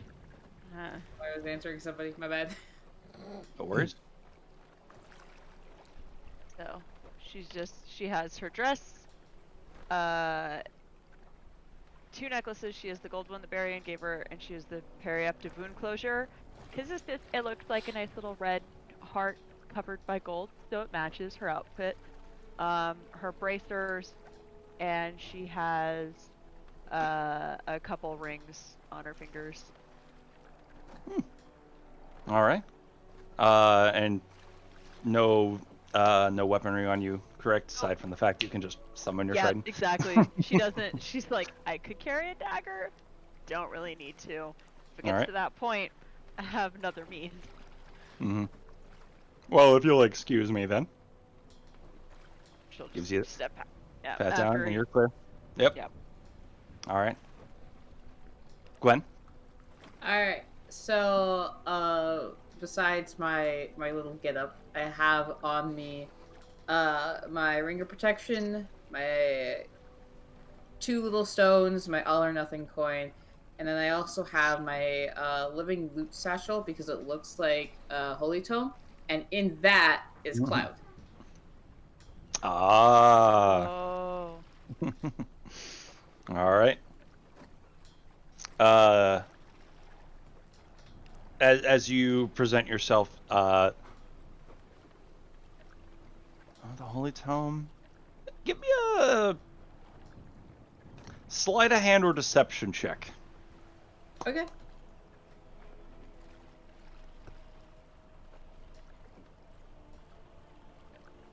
Is there any chance I That can aid in this, is- Kyle? I don't That's- think so. 21 altogether. Don't need to aid. Oh, 21. All right. As you approach, the Yogg is searching over your person there, and he goes, "Oh, if you'll excuse me, ma'am, is that a living satchel?" No, it's a book. Would you mind showing me the contents of that there book? I mean, I could, and because she's gonna hold up, because if you remember, it's one of those, like, diary, like, secret girl password ones. Yeah. And she's gonna, like, hold it up, and she's like, well, I mean, I could, but I mean, also, like, it's like a diary. Like, hello, are you, like, so rude that you're gonna try and go, like, invading through my personal stuff? Do you know how much, like, emotional damage is wrapped in this book? I've had a very hard life, and I really don't want to be going around telling everybody all of my personal problems just because you want to go and read inside the little book.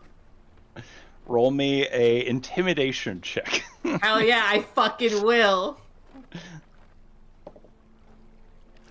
Oh, motherfucker, that's a 23. Fuck you, I got that. That's Oh, a nat nice. 20 plus 3. That's 20. I got that Oh, would you look at that? I nailed that. Duo's rolling hot tonight. I Yeah. am. Watch it all go terribly wrong later when I need it to. Ooh. Yeah. As you get more and more in the turtle's face, you can see him like, all right, jeez. But if you do anything, don't tell him I didn't stop you, okay? I mean, I don't understand. Stop me from what? All I'm trying to do is make sure that nobody reads. Do you know how much, like, this is my really important book, and I really don't want to be going around telling people what's in here. It's really personal. Okay. I'm sorry I didn't mean to press there. You can head on over there and wait with the rest. Wait for the rest of your crew. All right. Similarly, Kazi approaches and arms out and pats her over. She doesn't really have anything magical to own. Then again, wear to the onto the Dandy Devil. And then lastly, as Yaw goes to approach the captain draws a sword and just throws it into the deck of the ship. Just as a kind of flash of just, you can tell from her expression she's not happy about this. But similarly, grudgingly, she puts her arms out and pat down and, all right, well, if the little one is ready with the bag of holding and all your contents, then may I welcome you to the Dandy Devil. You may welcome us, There's a good pile sir. on this. There's just a pile in the center of our ship right now full of garbage. Oh. Oh God. There's so many He's limbs. gonna be sitting in the sun just baking all day. Isn't it evening? Hey, Art, get a bucket for this. He pours a head into a bucket out of the bag. Oh. No, oh wait, yeah, I'll take that out too. 1 second. The screaming lantern head. Out of the bag. That was the entire reason he had you take shit out.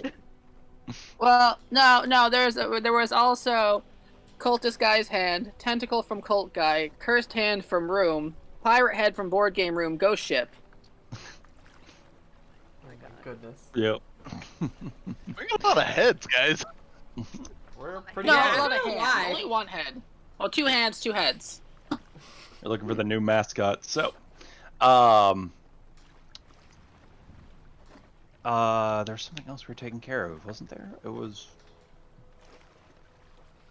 No. Oh, that's it. I missed one other. My apologies. What? Any of you been here for the first time? Yes. Most of us. Oh, well. And he reaches into his pocket and he goes, "I got it. Oh, perfect. I got just enough." And he holds out his hand, and then each of these, you see 6 gold coins, or well, 7 for everyone, with the exception of Captain Eli not raising her hand.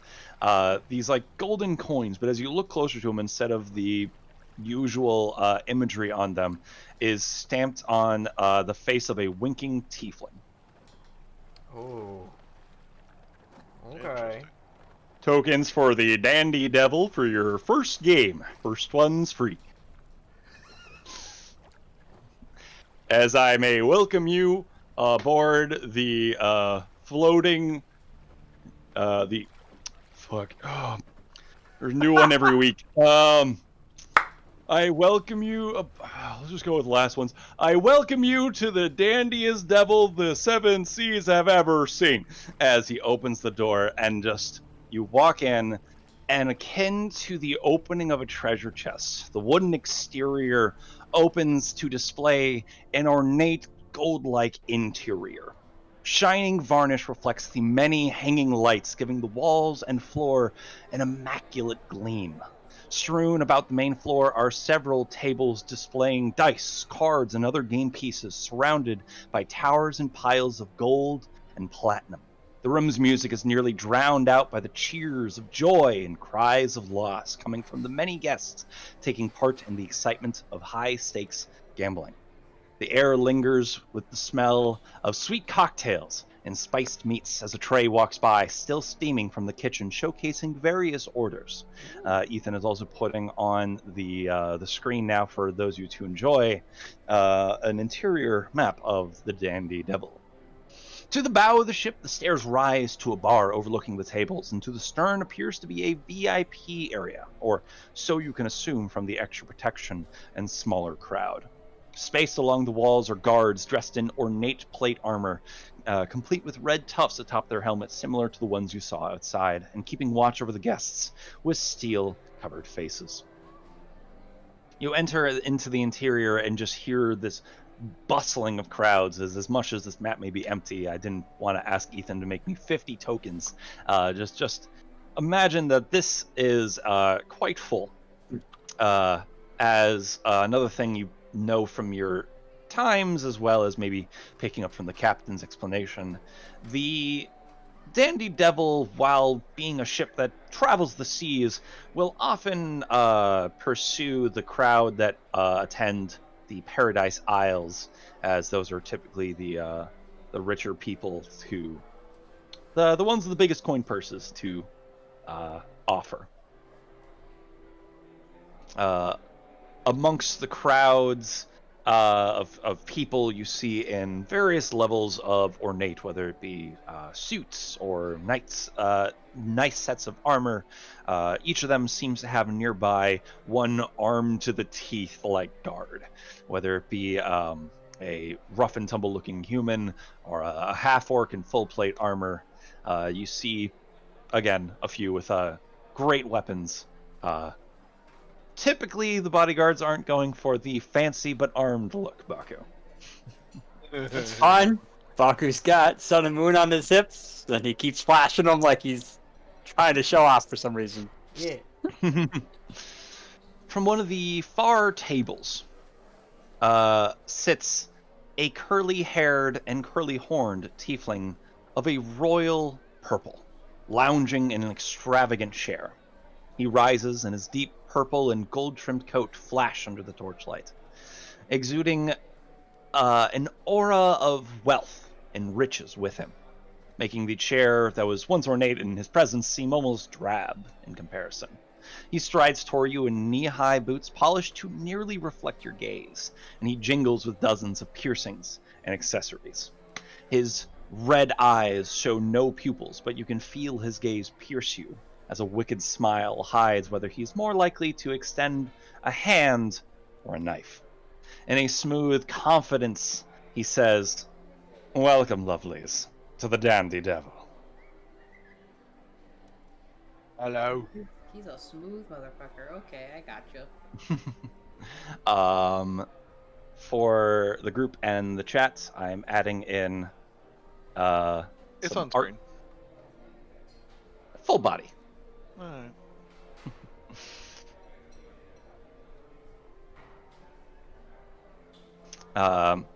As Can't hear you, he Becca. You're muted, Becca. Kyle, you said that to me and not the group. Oh, god damn it. I'm like sitting here waiting, like, where was it gonna be? Also, Kyle, you didn't give me a full body image. You just gave me a bust. Yep, that was on Because purpose. you just need the Give your headshot. token. Because he's real busty. Nice. Oh, yo, he got the titty shirt. All right. That's all I needed to know. Those pants are the same color. That is Yeah, a it is. deep V. Those pants are the same color as his skin, and for a second I thought he was just freehanging, just Donald ducking it. Sucking it. Shirt cocking. I don't know these races. I mean, does Baku, does Snapper, do they need pants? I don't know. These are legitimate questions. That's But do on you the need to? that's on the lower floors. No, we're not gonna worry about that. Thank goodness I That age-gated the doesn't stream. matter. Yeah, I drew a picture of Baku How's naked. Snapper Here, I'm gonna put poop, that up, guys? As he approaches the group, again with a confident swagger, and "Welcome, lovelies, to the Dandy Devil." Captain Eli gives off an exasperated sigh and goes, "Hello, Zersod. Long time no see." "Oh, Captain Eli, a pleasure it is to have you here once again, but it seems I have a new crew here with you that I have not met. Who do I have the acquaintance of meeting?" Crew. I am I was gonna say first that. mate. Crew, it is a pleasure to meet you as he extends a hand towards Snapper. Oh, okay. I My- get it. Talked first. I get it. Ethan, he's extending a hand to you. Yeah, I know. I'm just exacerbated at the dumb pun he said, and you hear an audible sigh. Just go, ugh. I know. Just shake his hand. It's your big meaty claw. Did this to Is a- yourself. It's a pleasure to meet you with such an extravagant crew as well. I'd love to pick off a few of you myself, but for the time being, please, we have tables for Corsair, 21, Fate's Fortune, Liar's Dice, Helmsman, anything of which you could desire. Is there any of you who fancy a wager or two? Point me towards the card games. I'm in. All right. Captain? Captain knows how to signal me if she needs it. Well, as you know, there's a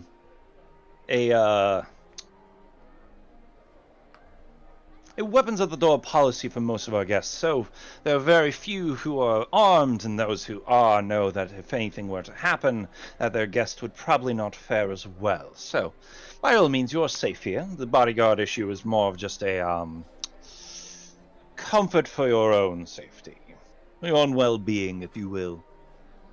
I think everyone's way more comfortable knowing that I'm here, and I again whip my shirt open to reveal my gun and pat the pistol. Quite. I've seen many a Kenku at work. I almost wish to see something to happen to see what you can pull with us, Mr. Shit.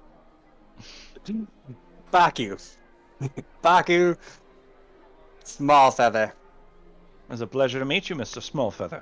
Well, please, the Corsair table to the back, or 21 as well. Many a card game, as well as a few new games off to the side trying. They're all coming out with new ways to spend their money. It's quite entertaining, but... Sure, 21 sounds great, and maybe later some of the bodyguards and I can take wagers on who can shoot stuff out of the air. I'll ask that you take those games to the high deck. In the Of course, meantime, if I could escort the rest of you who are interested up towards our more private tables.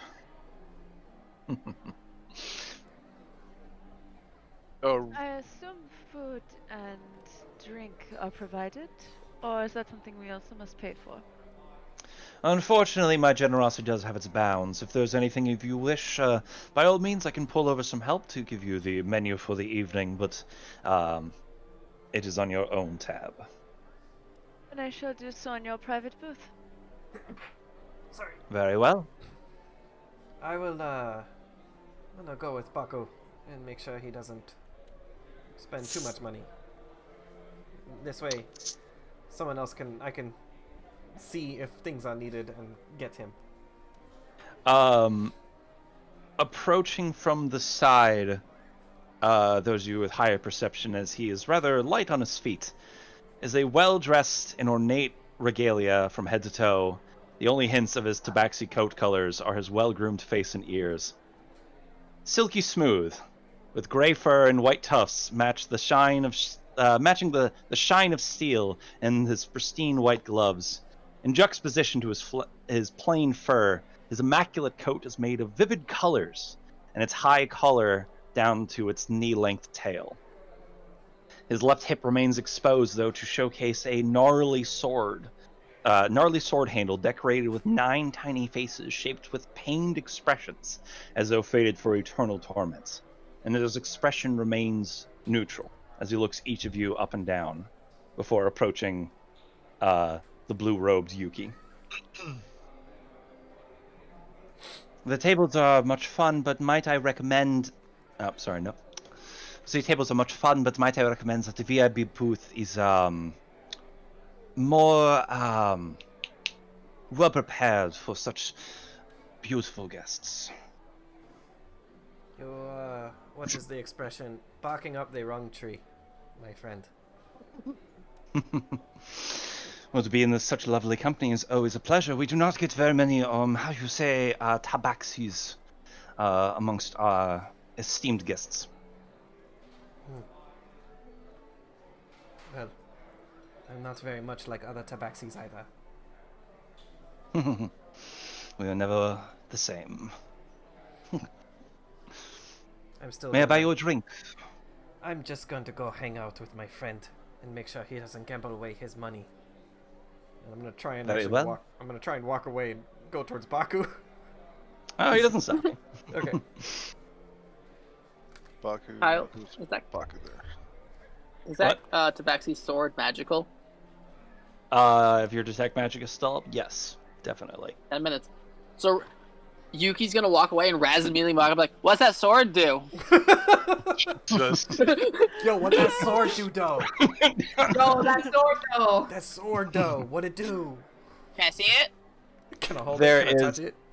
be right back. There's a chuckle from Zersad as Silky grabs the handle of the sword and kind of holds it to the side and just gleams at you. Captain Zersad, well, I believe you have probably heard tale of the 9 Lives Stealer. It is a sword that can slay you with a single strike. Fuck. If one has seen such a blade, they've rarely lived to tell the tale. If you're so excited to see it, you know the easiest way how. I don't think it can do that in one hit, but I really want to know. I want to try it. Gwen, you have a diamond, right? Damn. Raz is Technically, ready to die for this. I don't know that a magical experiment is worth 500 gold. Or 300. I'll pay her back. I thought you were still trying to get the crown. No, but this is now and more exciting. That's just a regular old crown. I've also already been dumping money into other magical items. Like, I could have had the crown by now, but I made other cool things. You ever been tested for ADHD? Oh, tested for what? Anyway, Never the mind. sword. Damn. Jesus Christ. Damn. Energy. It's such pure energy. Captain Eli lets off like an exasperated sigh and goes, I see you're still trying to brag about your favorite weaponry. Well, of course, it is, I'm going back getting silky. Well, of course, darling, the 9 Lives Stealer is possibly the greatest weapon that I've ever seen. And I, of course, would trust it with no one but my most, trusted bodyguard, Silky Smooth. God. Silky Smooth? Wait, I'm sorry. His name That is cat's Silky name is Smooth. Silky Smooth? Yes. Silky Smooth, may I introduce you to the wonderful Captain Elidri. There, I can't remember how to pronounce my own NPC's name. Eli. No. He's His giving full us the name. full name. He's giving us the full name. Hold on. Finally. I've given you the full name before. It's Eladriel Dreg. Eladriel Dreg. Okay. Bam! Who's got nose, Eladri- baby? Eladri. There. Eladir Drag. Elidyr. Drag, D-R-I-G. Eladir Drag of the Drunken Dragon and what I assume to be her newest crew. Welcome very much aboard to the Dandy Devil. I am sure that Yarg gave you your free game tokens. Yeah, As each of you hold or put away the coin, you realize that the tiefling face on there was Captain Zersad himself. You made your own money. Well, of course. When you have to look at it so much, you want to make sure at least it's a face worth looking at. I've done the same thing. I've got my own money too. Really? Yeah. I'd love to see it. Yeah, pull out a snapper coin. See? As he That flips was- it over, it's one side snapper, one side Harry. Mary Mary. Marin. Yeah. Yeah. It's the same thing. It's basically the same thing. Yeah. They was given to me by a genie. Fantastic. Do you have more of these? I do. I'd be willing to get some off of you for a 96. game. Maybe, yeah. What game? Do you know Go Fish? I do not. Neither do I. Yes. You know what? I really thought of a game house would have been able to teach you that game. Perhaps my maybe God, I know it can by a different name. Can we just play Goldfish? Is that something we could do, please? Also, Raz, it's 297. Thank you very much. Oh, I thought you had 100, not 300. I'm sorry. No, 300. If my reputation precedes me, I am a fan of unique currencies. Believe it or not, I had someone come in the other week with paper money. What is paper money? Oh my god. Quite fascinating. Raw paper. Rich. When getting it wet, it still holds in peace. Just made it Bloody talk. brilliant. And that is weird. Strange. But if you'd join me for the VIP section, by all means, at your leisure. Take your time and enjoy that which the Dandy Devil has to offer. But you'll know where to find me. Come on, Silky, come along. And he heads towards the stairs where a guard is blocking the way until, obviously, of course, Zersad is approaching, and he and Silky make their way up to the higher tables up towards the top with a few other very well-dressed nobles. Though only a small handful. Who else wants that sword? Sorry. As you look across the other tables, you see 21 is typically one dealer across from probably about 5 participants at a time at most, and he's placing 2 cards in front of himself and gives like 2 to 4 cards to the opposite sides. Similarly, 21 is blackjack. Corsair is a game you guys have played before. It involves a few cards which we roll dice for to see who wins, as well as Fate's Fortune, a dice rolling game, and Liar's Dice, which involves kind of Yahtzee-like cups, rolling on the table and calling out numbers until someone gets called for their bullshit and takes the pot.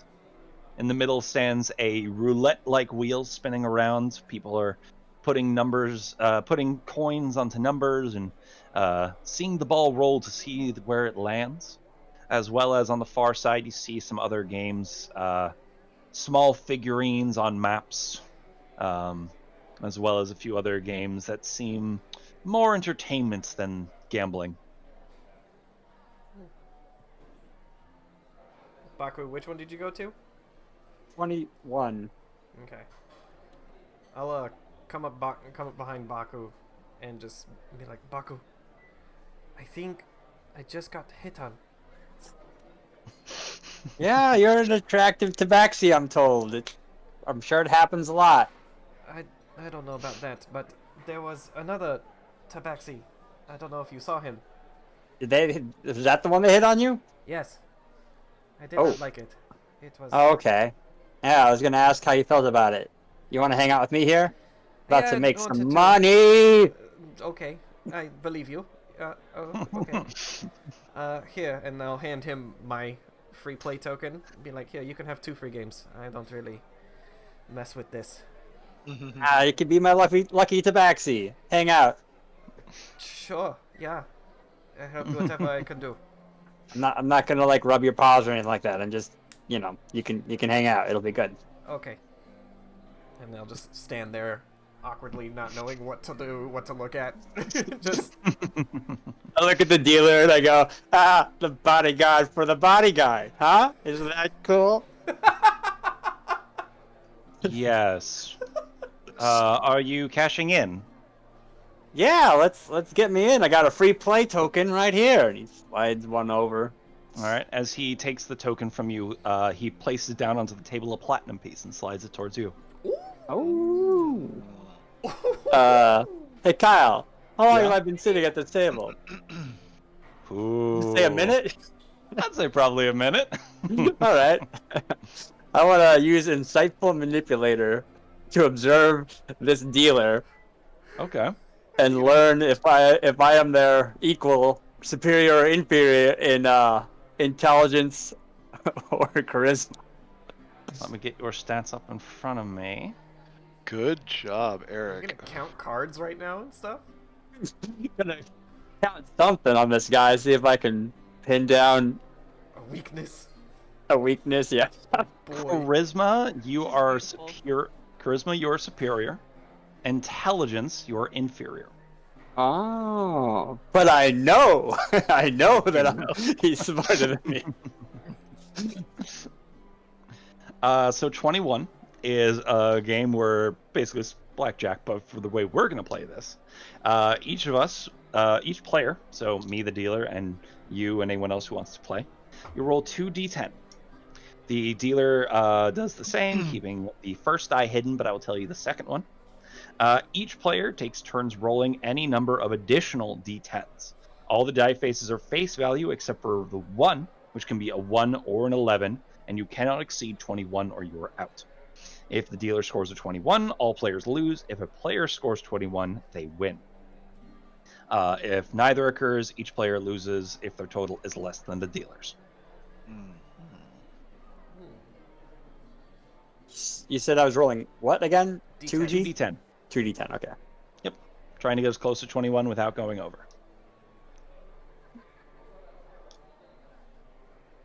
You make your wager, you get richer. You make your wager and lose, you obviously get poorer. And he has change. So it's not just platinum pieces. You can Nope. do a wager in gold. You see a few other participants at the table have gold pieces in front of them, maybe a platinum piece or two, but most people are dealing in gold. All right. Let's play a little game. Let's. All right. So I've rolled my dice. Mm-hmm. All right. All right. I will also roll 2d10 here. All right. I have a 7 up, and the other one is down. You cannot see. All right. I feel all right about this. What's your first? I'm good. What's your first two? If My you want to first share. one, my first dice is an 8. Mm-hmm. The second dice is a 7. All right. Not the best, not the worst. So 15 showing. Hit or stay. Oh, also before we continue, what is your wager you're putting on the table? Yeah, wasn't sure when I was gonna get to say that. I'm just gonna put 5 gold out for this one. All right, 5 gold. I will mark it on my side here. Yeah. All right, and I'm gonna stay. All right. If you are staying, then last calls. A few other people put down money on the table so far. One person goes over with their roll. Dealer call, flip it over. 18, you lose, and he takes the 5 gold. Easy come, easy go. Would you like to play another hand, sir? Yes, hit me again. All right. What would you like to wager this time? That's drops 10 gold. Drops a platinum piece out there. All right. Equivalent to 10 gold, 1 platinum piece on the table. All right, he rolls at. He shows a 10 and a face down card. Roll your dice. All right, Kyle. Mm-hmm. I want to do a sleight of hand with my free piece. No. Just gonna put a little on my fingers. That's all. Mm-hmm. Okay. Just doing a little sleight of hand to do a cool little trick. Yeah, the Yeah, Captain yeah. Jack coin juggle thing. Yeah, and I'm trying to I'm really trying to make this play be like, oh, look at this, look what I can do. So that's a 21, Kyle. 21. You successfully, impressively roll the free game piece up and down your knuckles a couple times. All right. Well, so you want my rules now? Yes, I do. All right, first one was a 10, 2nd Mhm. one an 8, so 18 total. 18. Are you gonna hit or stay? I'm gonna. Sorry, just to be clear, it's been a while since I played 21. Hit is take another card, Take another card. Yeah. right? Yeah, Mhm. so I'm just staying. Yeah. All right. Sorry, 1 second here. I got distracted by something. Okay. Real quick, making sure I have this right here. Mhm. So, first things first. You have 18, you said? Yes. The dealer flips over 17. You win. Yep. Woo! So, it is a 3-2 on your when you win. So does that mean that he just made 15? Yes. Cool. Making sure I have this right. All right. Yep. So Well, it's only 3-2 on blackjack. Which is what this is. it's magic. No, like when you hit 21, it pays 3-2, 2 to 3 odds, like okay. 3 to 2 odds. But it just doubles. You get your money back and then 50% on a blackjack. Okay. On your on a win, you double your bet. On a blackjack, you 1.5 times your bet basically. So you win a little bit extra if you hit actual blackjack. So he wins exactly what he put out typically- this time. So typically he would get another 10 from what he wagered. So he'd Yes. get 20. Yes, but if he Gotcha. blackjacked, he would have gotten a 15 back instead of 10. Yeah, I'll change to that. Let's do that then. Oh, no, you don't have to. No. I like that. That makes more sense. This is why we keep Ethan around because Because those I gambling know how to rolls- gamble. So All I, right. I win 15, Kyle. I put in 10 and I I'm get so proud of you. 15 You put extra. you put in 10, you get 20. So net 10 gold pieces for you. He put in 5 though. I thought. No, the second he put in I a was Oh, the okay, first he put one. it. Yeah. So okay. you get to keep your original 10, Eric, and Yeah. you also are now receiving an additional platinum. Yes, that's what I figured. Okay. Yes. All right. I didn't subtract the 10, Kyle, until I lost it. Okay. So I think it just gets a little easier if you tell me like you lost the money you put in or you got your winnings. So are you yeah, telling me what you'd you like won. me to tell you how much you net or just how much you win with the hand? How much he nets. Yeah. Okay. All right. So you gained 10 gold or 1 platinum rather. Yep. I got it. All right. Would you like to go for another round and would the lady care to join? I'm just here to observe and make sure he doesn't make a fool of himself. It's those lucky cat eyes. Keeps you guys from cheating me out here. Yeah. The dandy sounds devil like- would never do such. Oh. Oh, I know the Danny Devil would never, but I don't know about these people. I don't know any of them from Jack. As he's mentioning You know what that, I'm saying? I'm starting to actually get a little paranoid, so I do want to look at the other patrons that are with us at the table, and like eyeball them and make sure are they up to anything shady, like. You see an elven woman in a robe who is looking quite distraught that her pile in front of her, I guess, has been shrinking, though it still is by all means a hearty haul. You see her trying to win back her money, and she's giving a side eye to the very loud Kenku that just came to the table. Near Baku is another human who's just more focused on what's in front of him and counting than seems to really care what this Kenku has to say. And next to him is a half-elf who's just hammered. Damn. Like, on! Next hand! Let's go!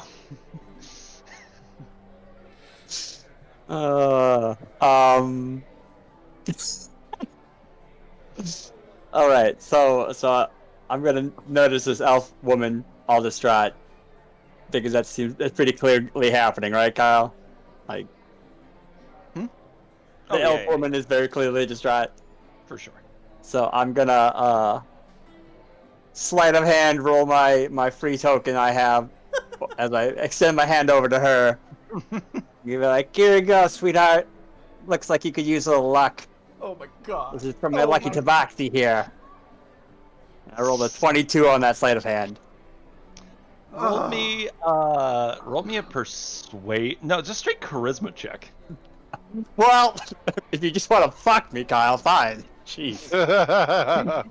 Yes. Well, I think that's what you want to do to this drunk lady. You don't know what I'm doing. This is a long game. That's a 15. 15. Not bad. Not bad. Not bad. She, like a hungry tiger, grabs the piece as soon as it comes within her reach and adds it into her pile. And just goes, thank you, sir. Small feather. Baku Small Feather, at your service. Small Feather. I am Madam Winding River. Pleasure. I can Winding cash River? in Winding River. Okay.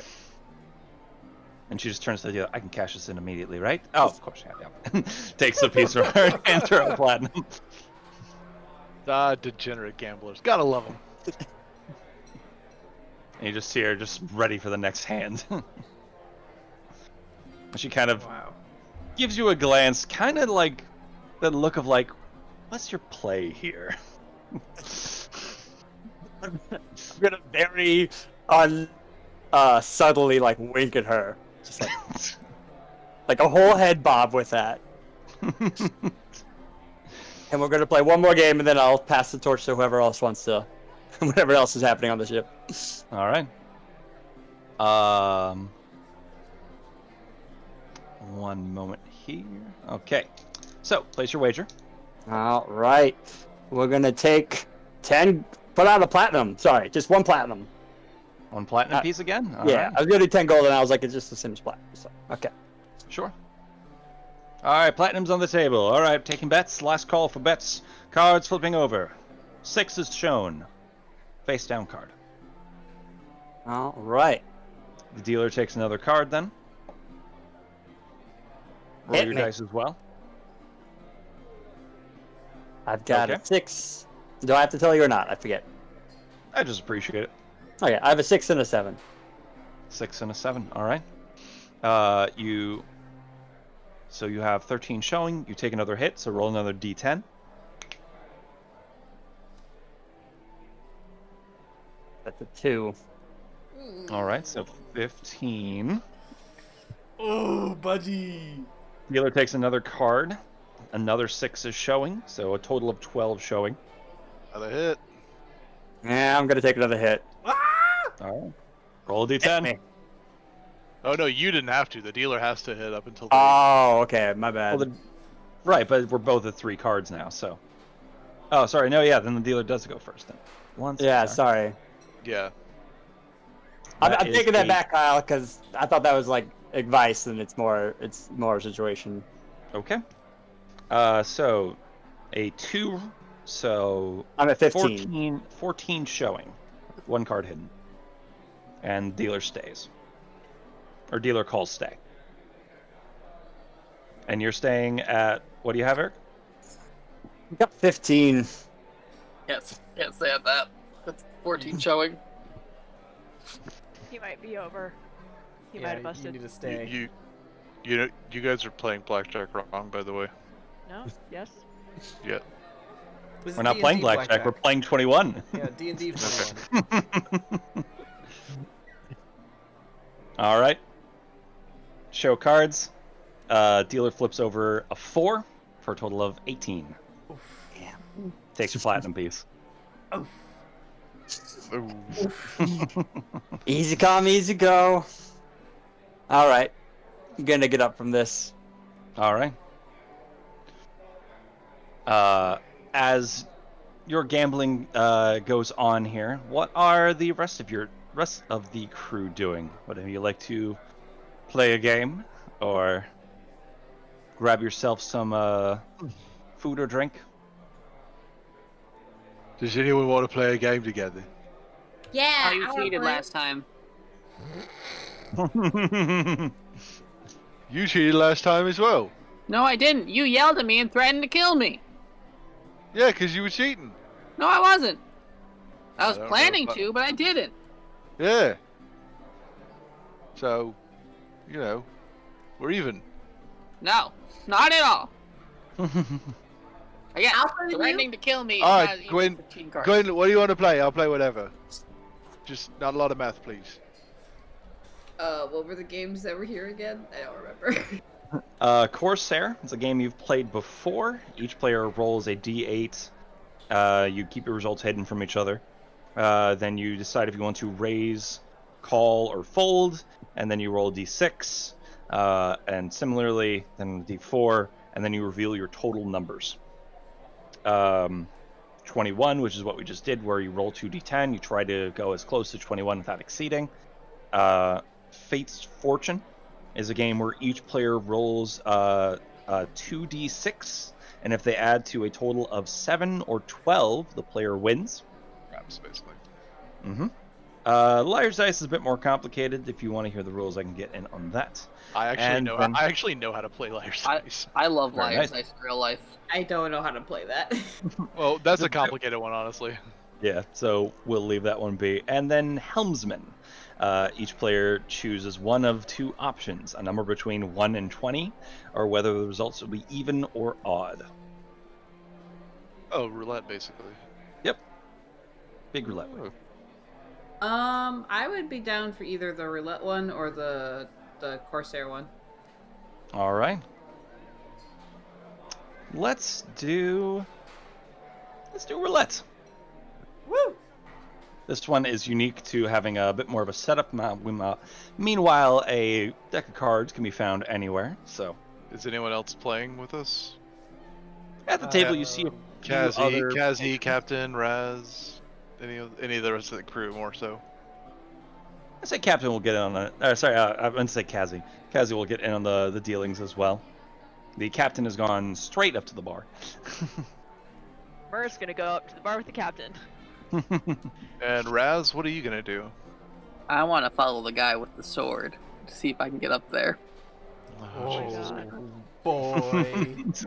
He can just walk in, like we were invited up there. Yeah, but still, him alone's not gonna be good.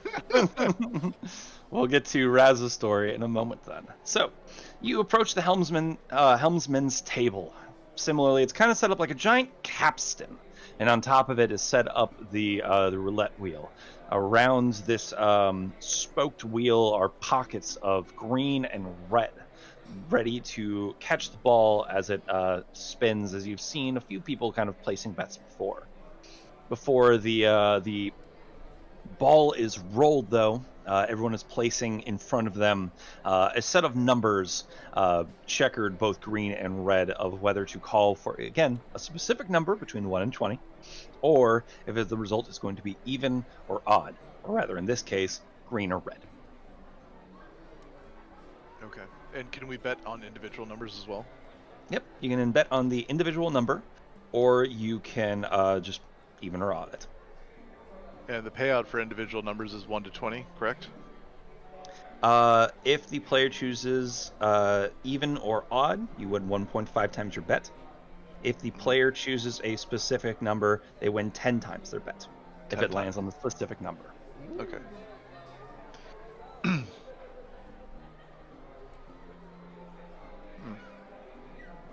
Oh, take me platinum piece and I'll put it down on 13.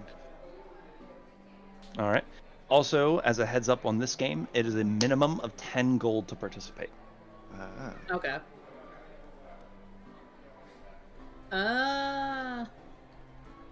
I'll put. So wait, we only have the platinum pieces that they Well, give us, right? I mean, aside from our normal money, yeah. Well, yeah. Besides the normal money. Yep, each of your free games is a platinum piece to be used in a game here. Almost dropped my pen. Caught it with my thighs. Nice. I'm gonna take 12 of my gold, and I'm gonna put it on 7. So Snapper's putting in a platinum. Gwen is putting in 12 gold pieces. All right. And then Kazi is All in. gonna go 20. Oh hell yeah! So you Damn. put it on 7. Kazi's gonna go 20 on evens. And Kyle, actually, I'll put another 10 on odds as well. All right, so 20 on odds for Snapper. Okay. 10 on odd, 10 on 13. That's what I said. And 10. Oh, okay. So 10 So on he gets odd 13. and 10 Gets a on lot. 13. Gotcha. Yep. Ready. All right, all bets placed. Ball goes on to the wheel spins and the ball goes in the opposite direction, bouncing around and around and around, similar to a die going into a table, and the ball stops in pocket 11. Wow, Suck none of it. us. So I still won. You I still won. won. So Yeah. Yeah. Yep. so let's see. 11 odds. So you get 15 gold, Snapper. 15 on top of my original bet. Right. You get 5 on top of your original bet. No, it's So yeah. So I netted 15. no you. Is that what 3-2 is then? You would net 15 or you net 5? So he bet If I- 20. I bet 10. Yeah, Mhm. I meant overall. You're muted still, Becca. On just that one, he bet 10. So if he Right. wins, he gets 1.5 times the amount he bet on that one. So he gets 15 back. He betted 20. So Yeah. net loss of 5. However, Yep, you know. I got it. Okay. Well, I'm still confused. So when So it's Kyle, three, you say if I put down 10, if I put down 1 platinum, you just say Mhm. I won 15, and I take my platinum back plus an additional 15 gold. well, Wait, see what? that's my confusion No, no, here. no. With Yes, the yes, 3-2, that is. Hold on, let me explain this. With the 3-2 thing, is it you bet 5? If you win, you get 25, No, or you get 15. you get if I bet 10, Mm-hmm. a bet that pays 3-2 odds would Right. I would win 15 on Right. top of my 10. That's how that's on when you hit a blackjack it pays 3-2 odds. When you play with You're still confusing me. So you gain Ow. a net of 5, or you gain a net No. of 15? you gain a net of 15. Okay, there we Yes. go. Yeah, Thank Roulette- you. This roulette is stupid broken then. it is Yeah, it's not in the favor of the house at all, Kyle. No, at hold on, all. Hold No. on. Because he bet 10, he got Mhm. 15, so it covered his loss completely, and he still got did. 5 total for, Yep. for profit. Even though he lost 1 bet and won the easier of the 2. Mm-hmm. What Kyle, I think, meant to make it was that if you bet 10, you would win 5, so your total would be 15. Then what's the point of even playing? Because you would lose 5 on every bet then. No matter win or lose, if you won, you lost 5 gold. That's a worthless bet. No, if you bet 10, you get 15 afterwards? That's what I just said. Yeah. Is 3-2 No, odds. but you're saying you No, add the you're- 15 to You're your saying- 10. Yeah, you're saying I bet 10, I get 25 back. That's what you're saying. Yeah, that's how you play a game. That's If 'cause I you play bet less, 10 though. That's how This you is- play 3-2 odds, though. This is the difference here that you're giving me. 10 plus 5 and 10 plus 15. Which one is it? It's 'Cause 10 plus 15. I meant it to be 10 plus 5. Okay, then that is not 3-2 odds. Okay. I don't know. All right. Gamble. I don't know what any of this means. You should just make it 1-1, honestly. Or he just Oh says, my God. you know, whatever prize money you get. He doesn't have to give you odds. That's true. How about we take this opportunity to take a break for our stream's sake, and I look up these rules for a second, Alright. as I'm sure they love hearing us argue Vegas rules. So, Sorry, Kyle, you decided to play in gambling against someone who has spent so much time on a fucking cruise ship. So alrighty. much money and time. We'll A be lot. right back.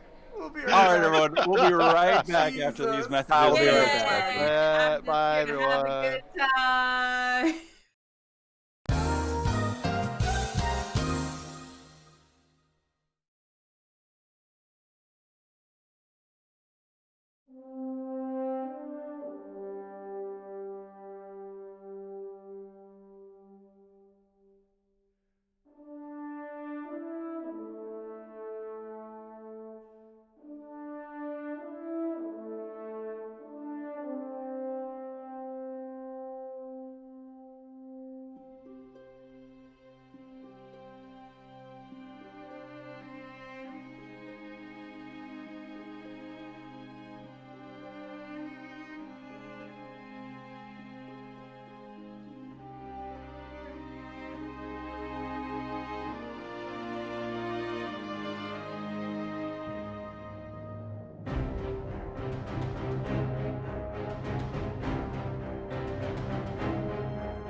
Okay, and we are back, everyone.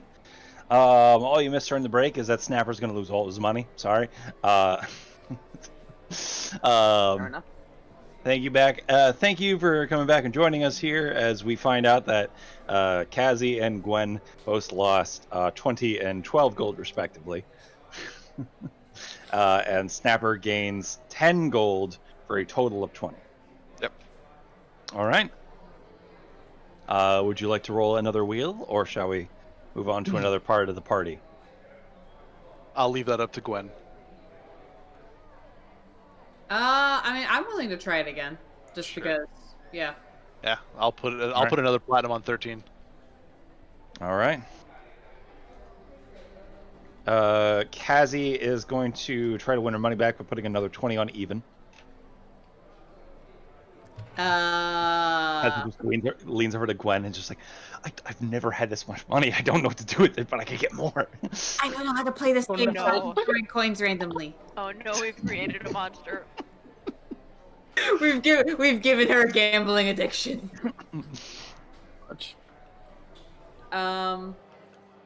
I'll put 12 more gold on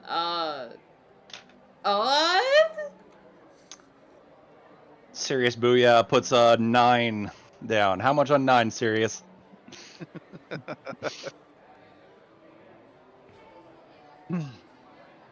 $30. If I hit my exact number, I will drop every biddy I currently have on the stream right now. So are you doing Damn. 13 and also odds, or just 13? No, just 13. If I hit 13, you Okay. get every biddy I have right now. Kyle, you know what to do.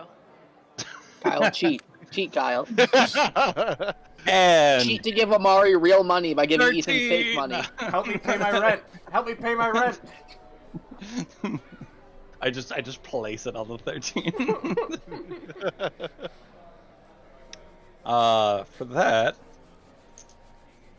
Nah. I was like trying to figure out how I could do like advantage on a wheel. But what was Gwen's place? What was Gwen's bet? I just said odds. And how much on odds? I did another 12 gold.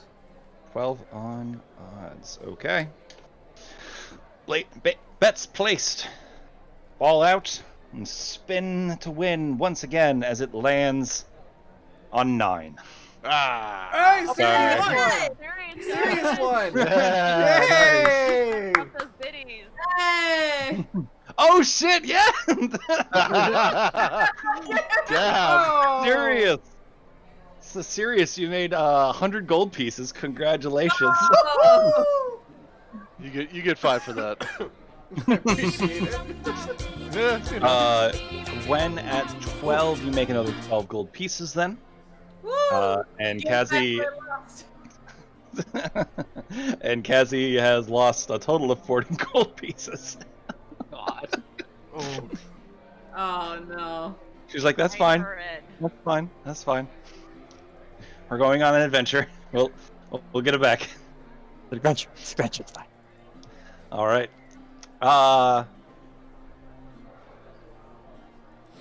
Moving on to Raz, because I'm most excited about that one of no. the two.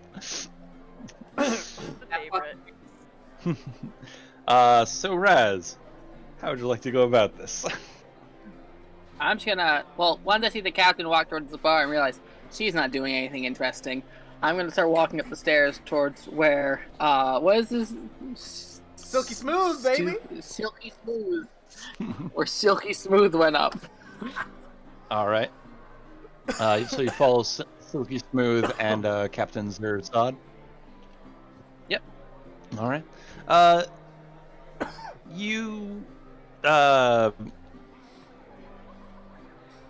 The guards stop you for but a moment, and Silky gives a wave to them to allow you passage, as it seems you do seem to have some esteem on this journey, on this visit, I should say. This is new. He's a, how do you say, a whiskey captain. And they move their halberds to the side and allow you passage up the stairs, where you go from lowest to the second area, where there's not really anything on the second area aside from these doors that are being guarded. And then beyond that are two tables that are currently playing Corsair. And around them are just like a few elegant people. You see an old elf sat at one table in an elegant robe as he's enjoying his drink and placing mounds of platinum onto the table. Next to him is an ornate, fancily dressed human who is just enjoying the company he has next to him of a beautiful woman in a red dress with a lot of cleavage. At the nearby table near you is a Serious? Thank you so well-dressed much. halfling. Thank you so much for the donation. Sitting there. The first person We you've hit our noticed in first this evening, incentive. aside from maybe Yay! Yuki, with no shoes on. No shoes for life. As he sits there, or rather stands on his chair to see onto the table, and he seems to be Seriously, cashing in serious. his Thank you so halfling much. luck as Thank he you lets so out much. a Hi. hearty cheer at the That results means we of the get to play cards. Animal Crossing Amiibo Festival. Woo! At the halflings table sits one Captain Zersod, just enjoying the show. But not playing. No. He just collects at the end. Well, it seems I have we're just- 1/8 of the crew to join me here up in our little Cloud 9, if you would. Yeah, I mostly came. Money really doesn't mean a lot to me. I mostly came to look at the cool things you have, and so far the sword has been the coolest thing. Behind Zersod, not really leaving his side, is Silky Smooth. He watches you silently. You've got an eye for riches, if you would. Have you ever seen such a blade? 9 lives stealer. Well, not that specific blade until today. I mean, I've seen other blades and more impressive ones, but not that one.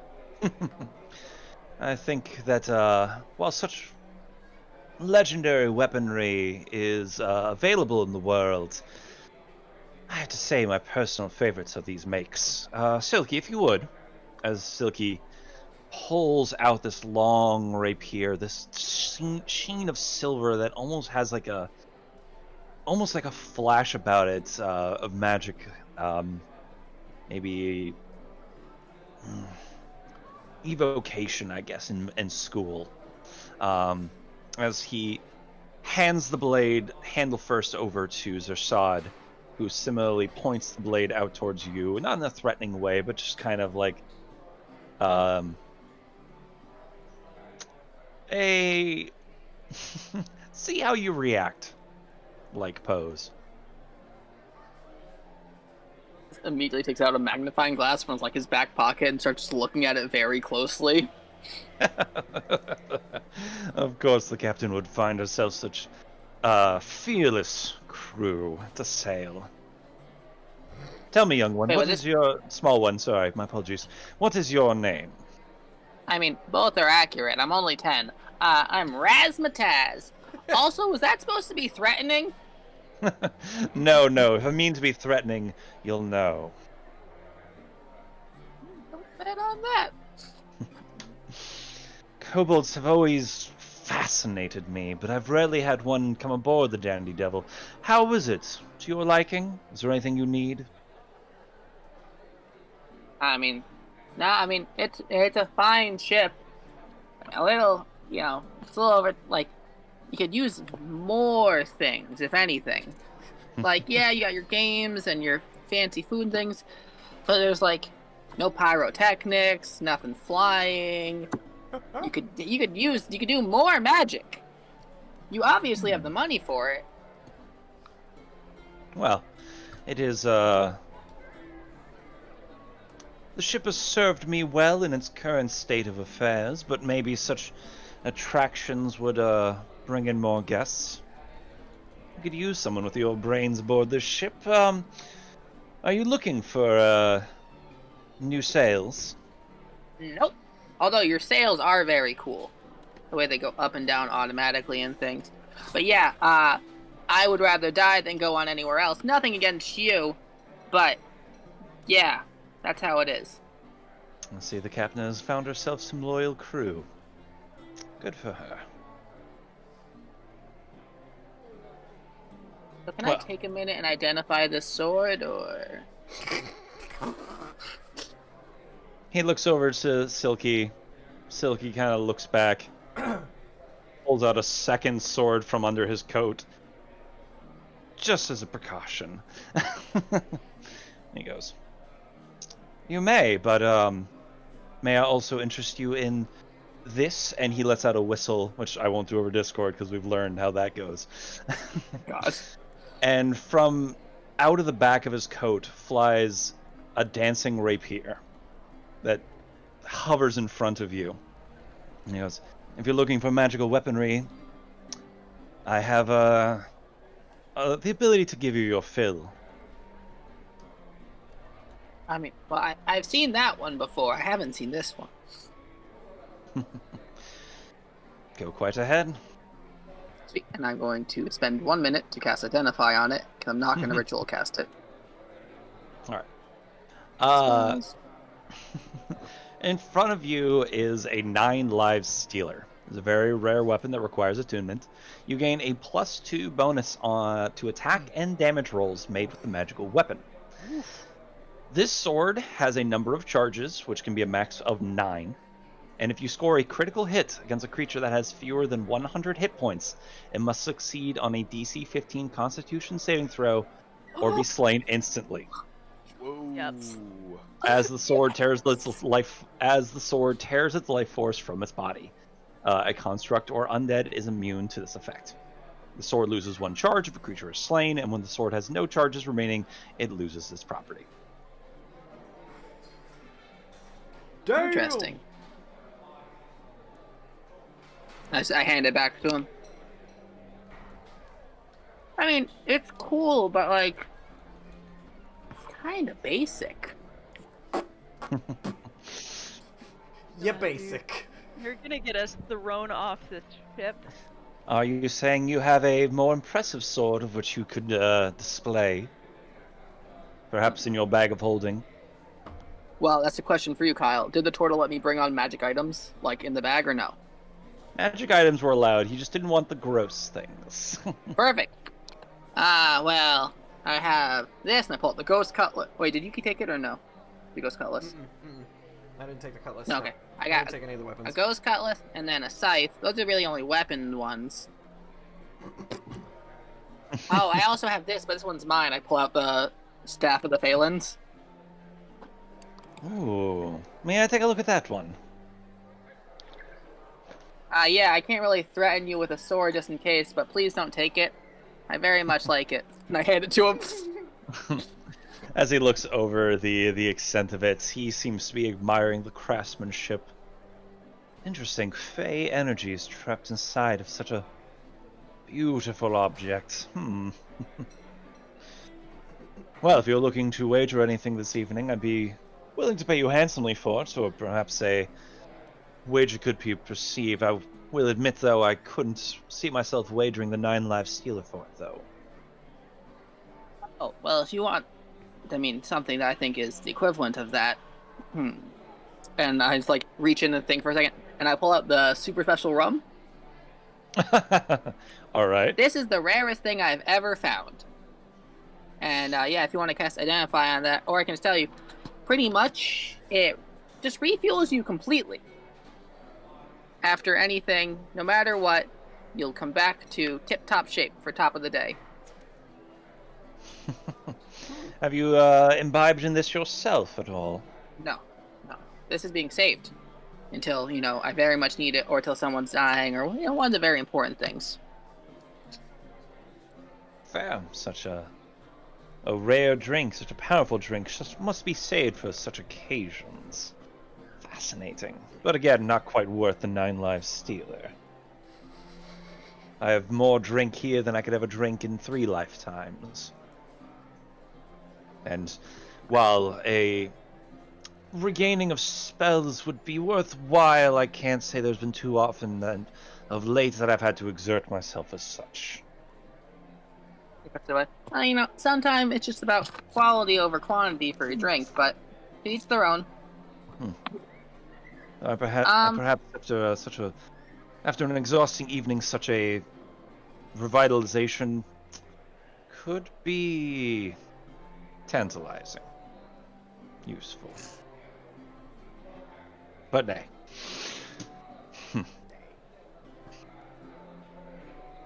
I don't know. I mean, Screaming Lantern Head. 1 second, that's not there.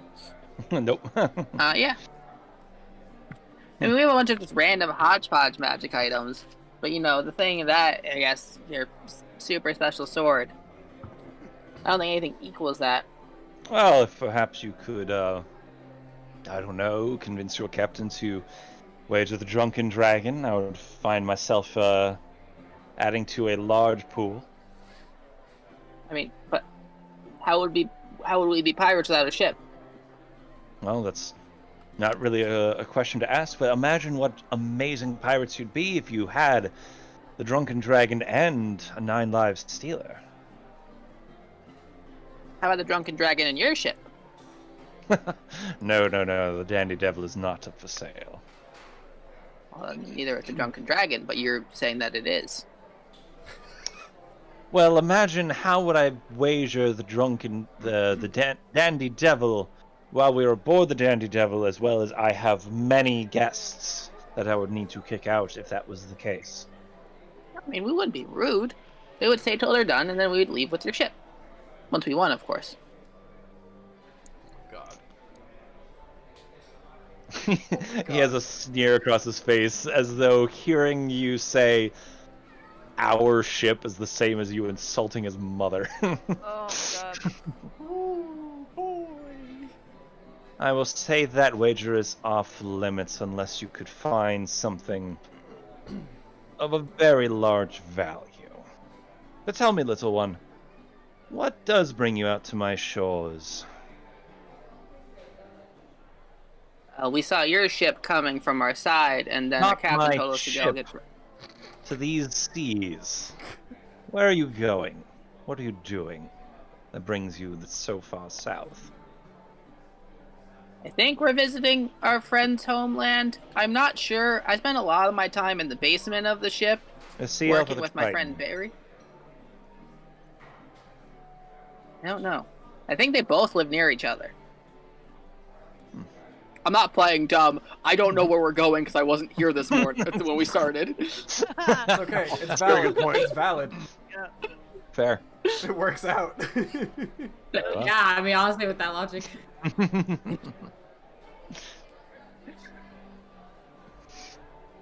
Well, if you would if you would find out for me and report back, I would be most appreciative. I mean, it would save me the time. I wish to ask your captain later if you would also not mind telling her that if I could have a moment of her time, I would be most appreciative. Like, a moment with us and you, or just you and her? Oh, of course. No, all of you, of course. I would not try to pull a captain from her crew, and I know she does not... How would you say... like me, in kind terms. I don't see why. You seem fine. I do appreciate you. Okay, I'll go talk to the captain. I just hop down and start pick up my things, put them in the bag, and start walking away. We cut to, as soon we'll be joined by Raz, Captain Eli and Chantal Lemur, over on the bow side of the ship, where up above, probably a good 15 feet above the crowd is the first layer of bar. Just people sitting in chairs and either watching over the scene and astutely watching the crowd, or just losing themselves in song and dance to the music We're up at the top are a few tables for more casual gaming and smaller fare, while at the front is a bar fully stocked in a variety of liquors and a bartender shining a nice mug. Where would Mur and Captain be, Becca? Getting drinks at the bar. Drinks at the bar. Hell All right. yeah. Is that like the captain's probably like, I need a drink if I have to deal with this man.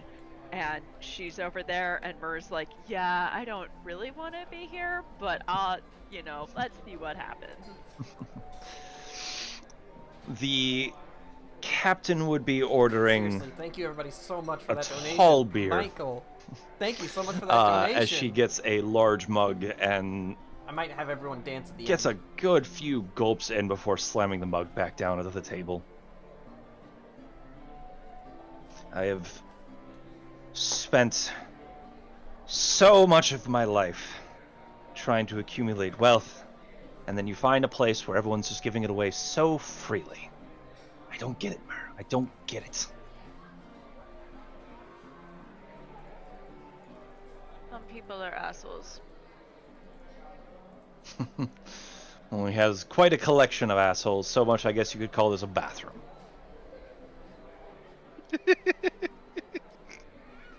That's good, Kyle. Thank you. I am a fan of toilet humor from now and then. I wouldn't expect it of you. No, well, Zersad's the asshole king, so. Yes, but sadly I think we might have to work with him. No, that is very much true. Again, if we want help, we gotta get help from everywhere, and if we piss off Zersad, he'll find a way to twist just about anybody's arm to never work with us ever again. So, best thing for us to do, enjoy his hospitality, find out whatever the fuck he wants, be on our merry way. Maybe not tell him too much. But if there's anything your watchers can't tell us, Zersad probably knows. Last I heard, he probably had enough secrets he could start a war or two. Maybe he has. But we still have to play nice for now. And Mur Nice. orders just like Hey. a whiskey neat and just slams it down. And puts the glass back. She's like, I don't like dealing with assholes. And if this is someone who has upset you, I'm not sure I want to know what he did.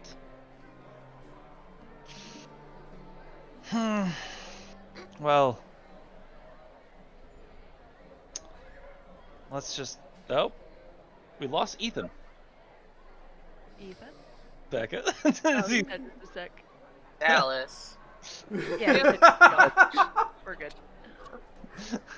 Just like, we lost Ethan, but we didn't lose Becca? That's surprising. So glad That's Maury amazing. laughed at that so much. I didn't catch it. Which is Ethan, Becca, Dallas. Dallas! Did you understand? Took Whoa! I had a forced update. I apologize. Oh my god, that was so funny. Way out in half the apartment. Damn, Dallas, I appreciate you. Woo! Woo! Just caught me off That was guard. great. That was great, Dallas.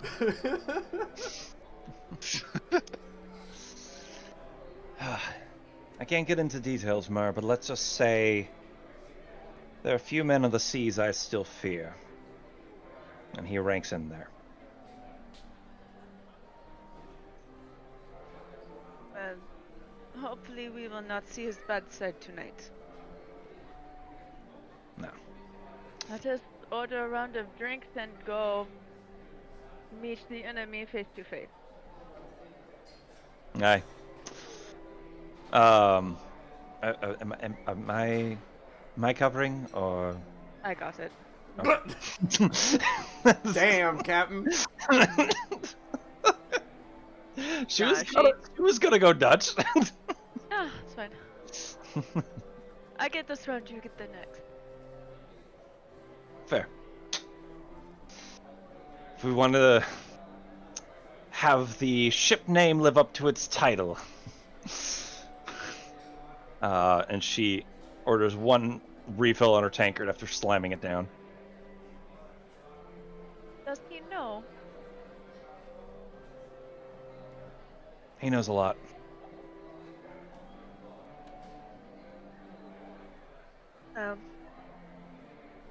Hopefully we will not give too much away. That we do not mean to give away. At this point, Raz, you join in the conversation. Hey. Just looking up at both of them. Your first syllable got cut off. Say again. Howdy. Howdy. Still want to drink? Oh no, I came here because the guy who runs this ship wants us like alone time with the captain and the rest of us. Also to know where we're going. Also wants our ship, but will not bet his ship, which I think is kind of bullshit. Because like ship for ship is how it should be. That's ship bullshit. Yeah, see, Mer gets it. How many drinks has she had, Captain? I'm gonna take some psychic damage for that, because yeah, I hate myself for that. That's 2 points of psychic damage. No, I'm kidding. Just a little nosebleed. Just like, oh, I heard that hurt. I can't. No. Beautiful. Oh yeah, he also has a sword that can end your life if they hit you very well and you're low health. Not like a regular sword, like more so. I've seen it at work. It's like a regular sword. It's not pleasant to watch its steel alive. I mean, of course, being stabbed by a sword, never really a pleasant thing for anybody, but this one, more so. So, are we just here until everyone's done gambling, or what's the plan? Well, we're probably not allowed to leave until we talk to him about whatever the fuck he wants, but aside from that, we could spend as much time here as we want, but we do have a destination to keep in mind. Oh, that's important. Where are we going? We vibing. As far as I'm aware, we're heading to our... And she kind of like looks around, kind of like not sure who's a guest and who's an ear. To our mapped destination. Wait, are we going? Are we visiting someone's family? I thought that was the plan. Reunions can wait. Okay. Maybe after. Maybe after. Shall we go fish out the crew and get this over with?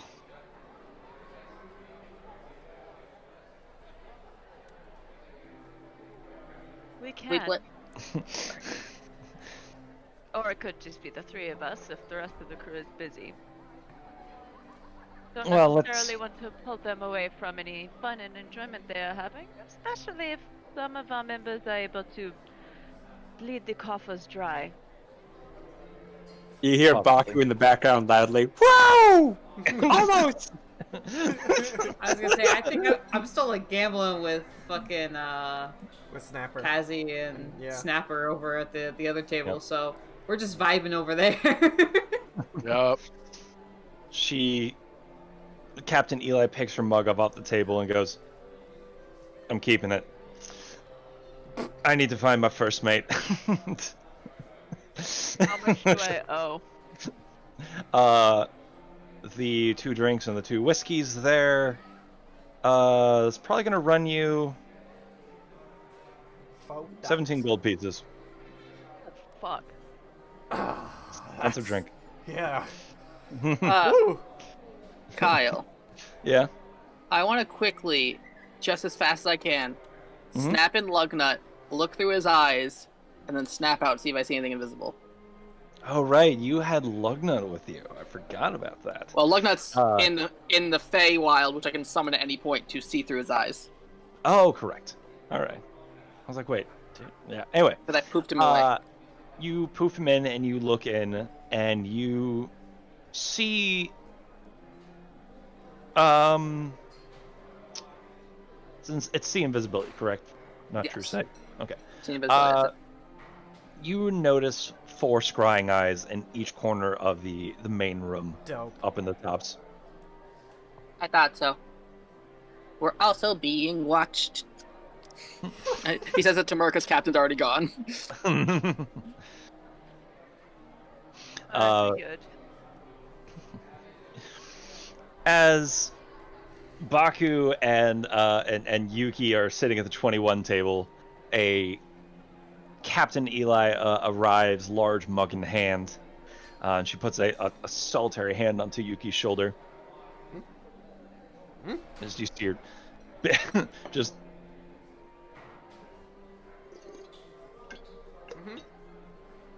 Yeah. we're wanted on the other side of the ship. Are you occupied? Did we finish? Are we good, Baku? Did we win? Baku throws up his arms and makes a loud gong noise, perfectly imitating his middle name, as he wins with 21. Yeah, I think we can cash out this poor guy. Here's one for you, and I give him a gold piece as I pull in my little pile of winnings. The drunk man is just sobbing, barely notices the gold piece. Oh, I didn't give it to him. I gave it to the dealer. Yeah, Oh. tip your dealers always. Yeah. Very nice. I thought you said the drunk person. Sorry. No, sorry. The drunk guy has been crying, and I've been just ignoring that. He's been rubbing in his face that he's winning. Yep. Yeah. He takes the gold piece, gives you a nod. Thank you, sir, and sticks it into a pocket. So I think we're good, Captain. I think we won something. I don't know. I'm very lost. Lucky Well. cat eyes. I told ya. He keeps saying that. Watch I it don't know out what for that me. means. As we Well, shall move we along. wrangle the rest? Go to Captain Zersad. Will you be okay? Oh, yes. I'm just very out of my element here. Well, we'll be not here for too long, I assume. So, northbound we go. As she gestures towards the VIP section and over to the other table where Snapper, Kazi, and Gwen are continuing to play some helmsman. How was it? Kazi has probably hold on. And has one evens odds, but Hey, all right. Hey. God down. She gets that last one just like, yes! Woo! After 30 years. That just puts me down 80 gold pieces. It's fine. It's fine. We'll get it back. We'll get it back. That's the thing. But hey, she won one of those. Yep. That's how they get you. Yep. As she excitedly leans over to Gwen. How do it look? Is it still staying, by the way? Yeah, no, it looks great. Like, nobody has any idea. Yes. All right. So the captain comes over and explains that we are being called to the VIP section by the captain to see what gives him such generosity on this day. Am I interrupting anything? I mean, no, we're just playing like a couple games and stuff. I won a couple times. It was really, really exciting. Also, Cassie just won. Woo! I'm getting the beginning of my hot streak, Cap. Ah, yeah. Hot streak. I'm sure. Well, hold on to that. Snapper, are you good? Yeah, I'm alright. I'm not having any luck. All right. Well, let us ascend then, and as the crew, the Drunken Dragon, has been collected, you head up to the stairs to the side, the group letting you by as the captain descends the stairs to meet you. The set of doors on the middle level, the guards, part ways as the captain leads you inside to an ornate bedroom. No map for this one, as interior is kind of similar to what you saw on the ghost ship. It's ornate, it's fancy. There's red carpet, and a king-size bed is set in the room, covered in pillows, and a large fur rug is across the floor, maw still open of a giant dire bear. It's impressive carpeting. I have better carpet. Is it bad that all I picture is hedonism bot right now? Oh my God.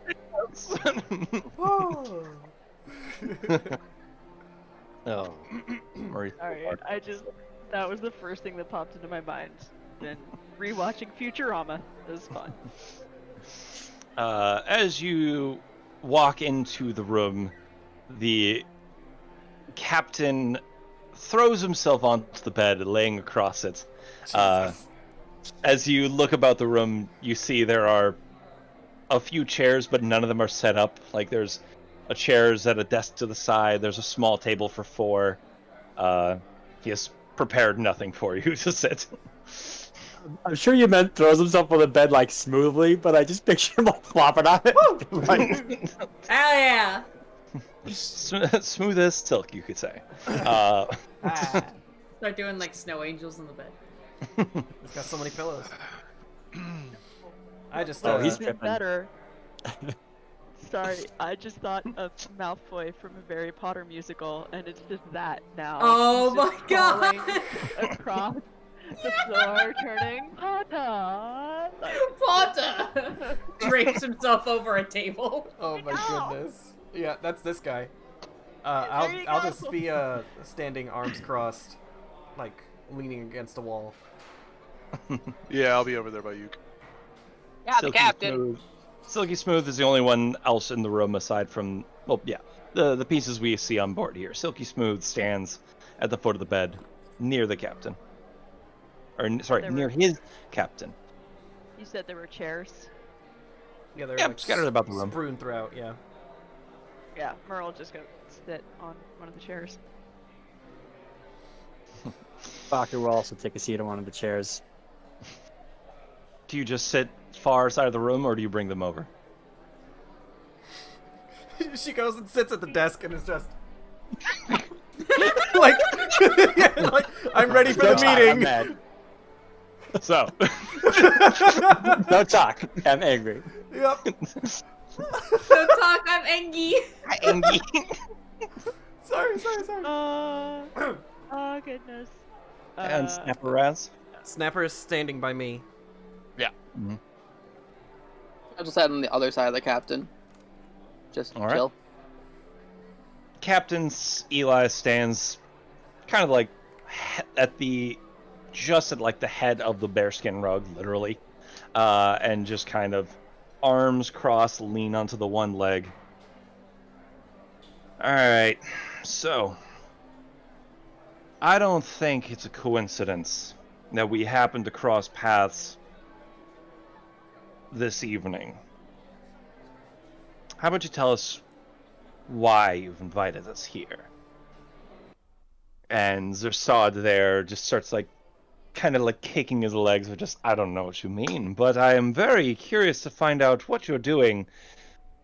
Are you making a way for a vacation on Paradise Isles? I heard it's quite nice this time of year, but simply I wish to know what you're doing in my neck of the seas.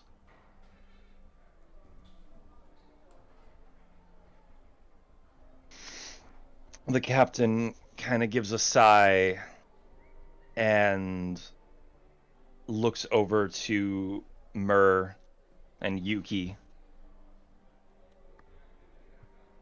We are traveling through, eventually on the way to see my parents. Ah, family arrangement, how wonderful. Not really, but have to check in every once in a while. It's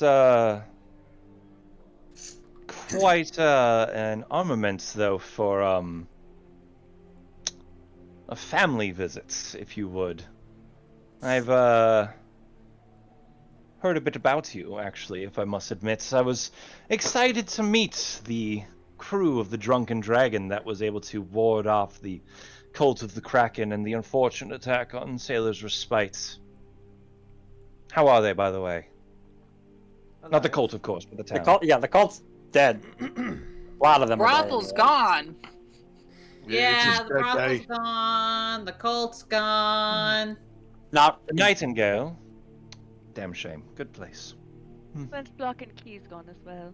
Well, that was Flint's fault. Luckily- Flint exploded their own house. Like, Yes, Not- that's true. They Not are wrong, rebuilding, but- though. They are rebuilding. Luckily, the bars are still there, both of them. There's Oh, quite fantastic. quite and a the secret scar fight now. one. The secret fight club's still going. Shut up. Oh, like he doesn't know about it. Well, he I does am- now. I'm aware of many things, Baku Smallfeather. Beat of sweat goes down Baku's head as he remembers, is that my real name that I gave him or not? Damn it, that is, okay. Been saying that name all over the place. Yes. So, It's so I would like to know, what is your business in Rongi Refuge? I don't know what you mean. Of course, of course. Everything has a value. Is there anything I can contribute to your expedition for such an answer? Perhaps. I don't know. What do you have to trade? Well, I have plenty of wealth of which I would be willing to part with for such information, or perhaps, I don't know, the whereabouts of some of the emissaries? what?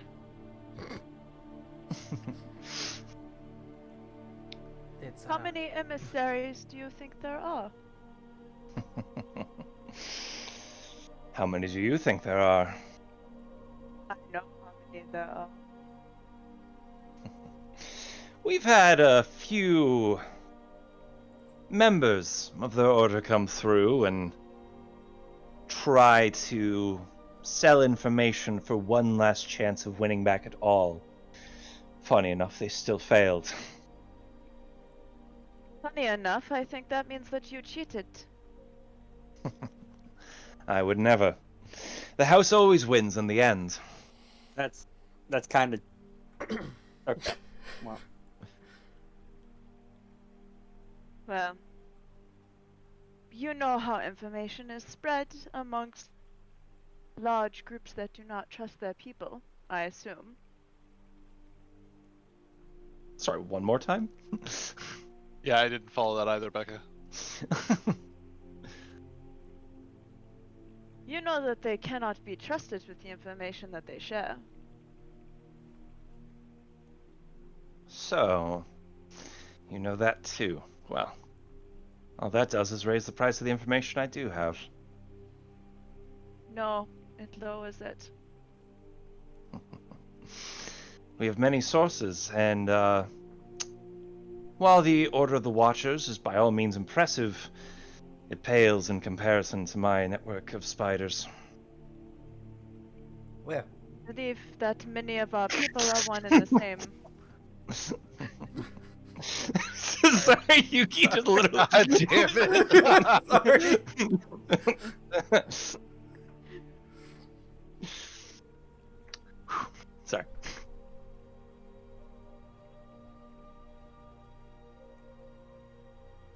Please repeat what Mer said, because I was too distracted by humor. Sorry.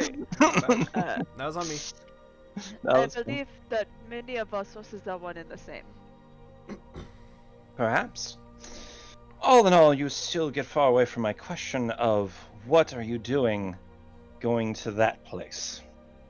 I've lost a few expeditions there, and I wish you all the best of luck, but what makes you go on such a suicide mission as Rongi Refuge?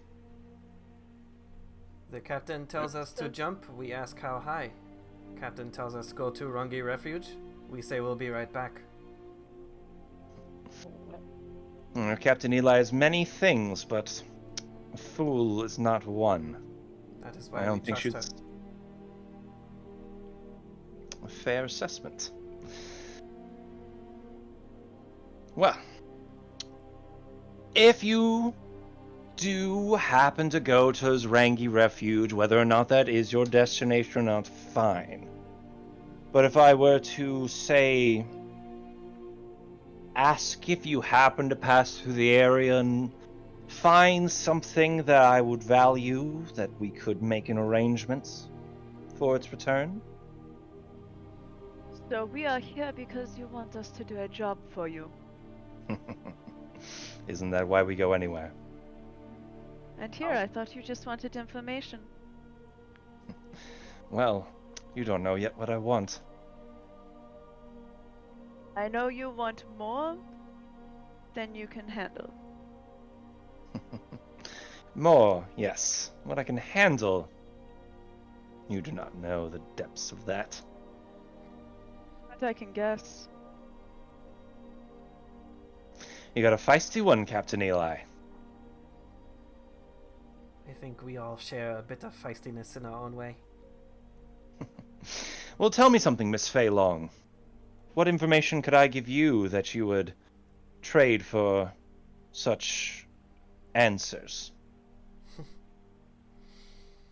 I've made that mistake before. I do not want to make it again. If anything, I just know that we might require your aid sometime in the future. Are you capable, and is this ship capable of fending itself in a fight? Well, truth to be told, no. I typically leave it up to guests or its enchantments to protect itself from any storm or idiot who dares to intrude itself upon the dandy devil, but every ship is, well, by all means pulled by winds, but is fueled by gold, so if it is support of which you are seeking, the dandy devil can supply if the rumors are true of what you are intending to stop. Hey. See, I do not like chaotic factors or boogeymen in my seas. It's not a boogeyman, mate. Not literally. It's a term. I think he means Didn't pick- that it is not fiction. Yeah. We've all heard the sailor stories. You know, at every wharf and every two-bit gin joint you can find up in every Ireland, there's some big scary something or other at the ass end of the ocean. It's real. We're not just going to hunt some crazy cockamamie idea. What we're trying to hunt down is as real as you and I. So the rumors are true. I don't know. I just hear rumors. And here I was just hoping that the Kraken cult was just a bunch of loons once again. Damn. Well, if that were the case, and you wish to curry my favor, then if you happen to come across, I don't know, the saliva or blood of, say, basilisks, that could be arranged for trade. You want spit? Or blood. Of a basilisk. That's special ingredients. a hefty price. Are you trying Indeed. to are you trying to save someone or prevent something? Yeah. Why do you want it? You want to mix That together or separate? That information I is was gonna say, mine to tell. I don't know. It's kind of gross, but you know. As for separate Yeah. or together, separate would be preferred. But Alright. what? I mean, if you tell us why you need it, then we might be able to fix it without having to get it and be able to do it a different way. There are many ways to the same solution.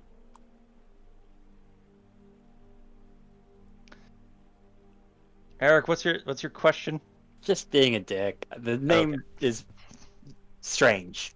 That's all. Yes. I.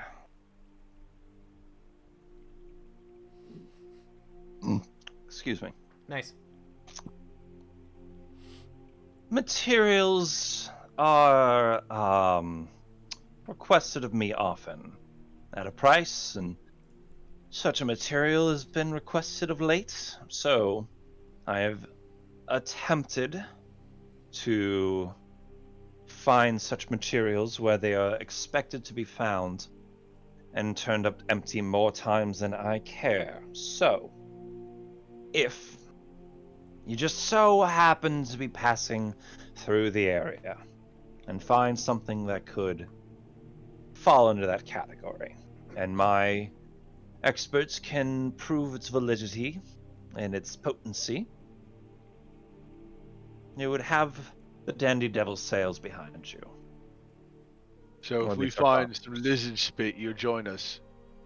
How much? I mean, as much as you could find, I would pay handsomely for all of it, but specifically, I just need enough for one person. So you don't want a live specimen. Gotcha. Heavens, no. Oh, you got a jokester, Eli. Ooh. No, I do not wish to come face to face with the basilisk. That's why I ask friends to do such things. Zawi. Friends asking friends to risk certain life and death.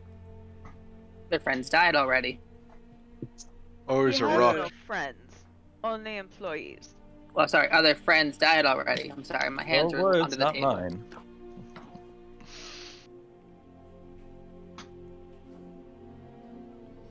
My crew know where they stand. I look over to Captain Eli, and I give her the look of just like, is that good? We good?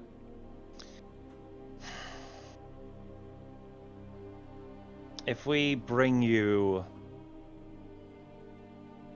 If we happen to go in the direction of Rangi Refuge and happen to find this basilisk and happen to get you enough saliva and or blood to bring you enough for one or more, you will pay my crew handsomely for it, correct? Of course. And if we do this and you come into our collection of allies, you will stop pestering me for my ship. He gives a hearty chuckle. Oh no, those sales are all too precious to me. An exasperated sigh from the captain as she just shrugs and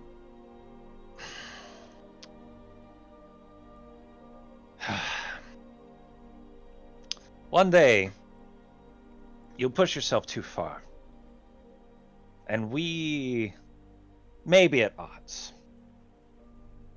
But as much as you are an asshole, Zersad, you are a rich one.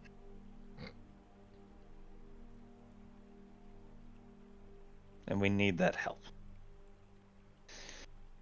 And whatever else you can pay off could save us some recruitment time and favors.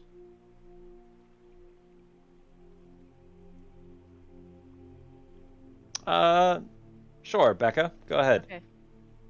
And explain what you just messaged me, because I think that's a decent question. Just interested. I want to do an insight check on Zersad to see if he is interested in just the sales or the captain. And that's a 21. Noise. Oh! Not a bad roll. Actually, 22. My bad. 22. Okay. Yo, math, it's hard. Yep. True. It's also numbers. Whoa. Yep. I'll say That's letters. with 22, you can sense that it's Ooh. You can message me privately if you want to. No, it's just I want to figure out how I prefer to word this. That he's not full of shit, that he does want the sales. That is something. But that bottomless hunger calls for more. Of course it does. Hey, Kyle. Mm-hmm. I want to use Insightful Manipulator. It's been more Alright. than a minute, so I want to do both of our two people Alright. here. Okay. Who do you want to know first? Zerod? Zersad, and what stats? Zersad. Intelligence and Wisdom, because I'm sure he beats me in Charisma. Ooh. So You get both or wisdom just- and intelligence. I get 2. Nice. That's a pretty cool feature. Yeah. Pretty cool one. So intelligence, he is superior to you. I'm a 13. Mm-hmm. And wisdom, you're tied. Sorry, what was intelligence? It cut out for me. Intelligence, you are inferior. All right. And for our cat friend, I want to know. It's like smooth. I want to know wisdom and charisma. Wisdom and charisma. You are superior in wisdom and tied in charisma. Interesting.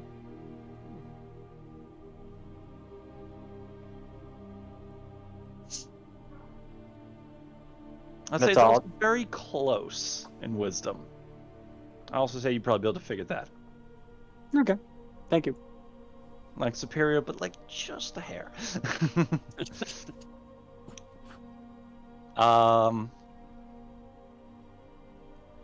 Going back to Captain Zersad there, he puts his hands together and rests his chin on it, on the staple he has built there with his arms. He goes, "So then, do we have a deal?" If we happen to go in that direction, if we course, happen yeah. to see basilisks, and if we happen to come across saliva and blood, then yes, I think we can count on your aid if we happen to do all those things. Well, then I look forward to your return. And of course, if you happen to be heading that way, and you give me any additional information, such as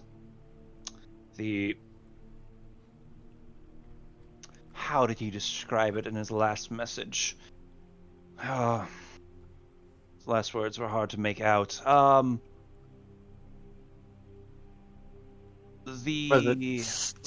Was it? Ah, no, the basilisk! Ah! I'm turning to rock. Oh, what do you call it? The pyramid that's made of stairs. Ziggurat. Ziggurat. That's the one. You Good do have job, some brains in Snapper. that shell of yours. It's because it starts with a Z. He's reading the dictionary backwards. You know, Ah. you just Oh my you god. gotta learn Snapper when to hold them and when to go fish them. Just Wait, what am I holding? Go fish. Fish. What about All the right. ziggurat? What about the ziggurat? They mentioned something of a ziggurat they could never quite catch, which doesn't really make sense. You'd think a ziggurat would stay still, but it always just appeared just over the next hill. Again, I don't like boogeymen. I don't like things that don't make sense to me, and there's a lot of things I understand. That's not one. So, if a uncivilized island does happen to have someone staying there, I want to know.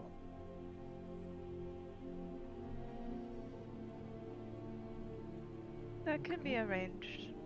Also, which one, any of you know the spell Sending? Several people here do. Fantastic. If we could just keep in touch, I would much appreciate that.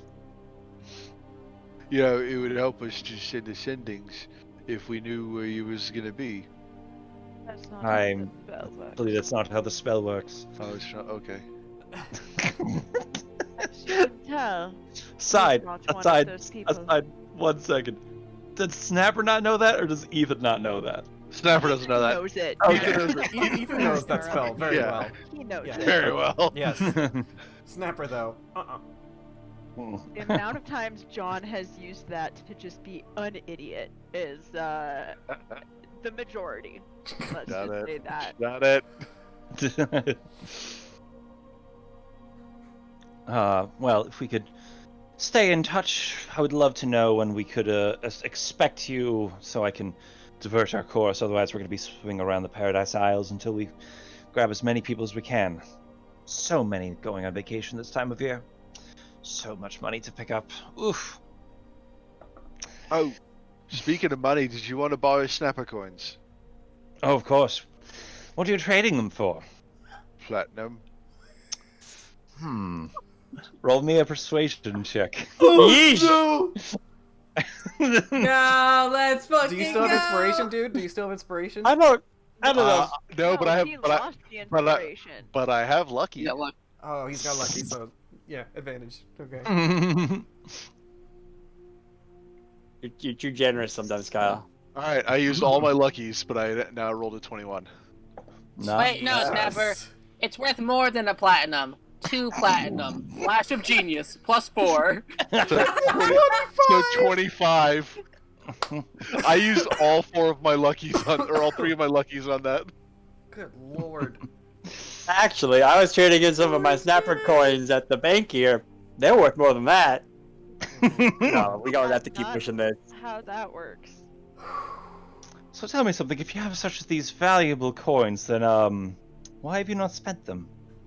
It's, well, they're a bit of a collectible item, you know, given since they was given to me by a genie, you know, and I have other gold, but you know, seems some places would much rather have coins that was more the normal currency, but you know, they don't appreciate a good bit of collection like you do. Because you know you've got the eye for detail, and you're clearly what's the word for people who's picky?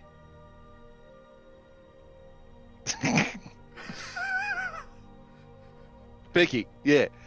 Trying to figure out a more eloquent word. Silence. Thanks, Becca. You mean refined taste? Yeah, that's the one. He This goes. Never mind, you're good. He goes to a side drawer and like pulls it open with a small bag, and he starts counting some pieces. How many did you say you had again?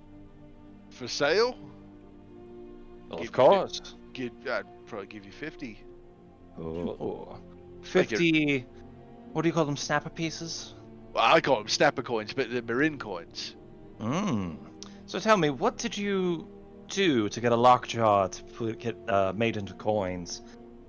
I know Quag has been sailing around, and the lockjaws are doing some good work, but not heard of one doing something so grand as to make themselves into currency. Well, I asked a Marin.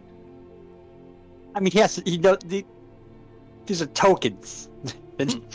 No, I asked him, and he said, "Yeah, I can put your face on him." He put my face on him. It was a wish from a genie, I suppose. And you know, Quag is sailing with us, by the way. He's my little brother. Oh, I'm well aware of that fact. I kicked his ass last time I saw him. And I'm well aware of that fact. So you know he sails with us then. I'll give you...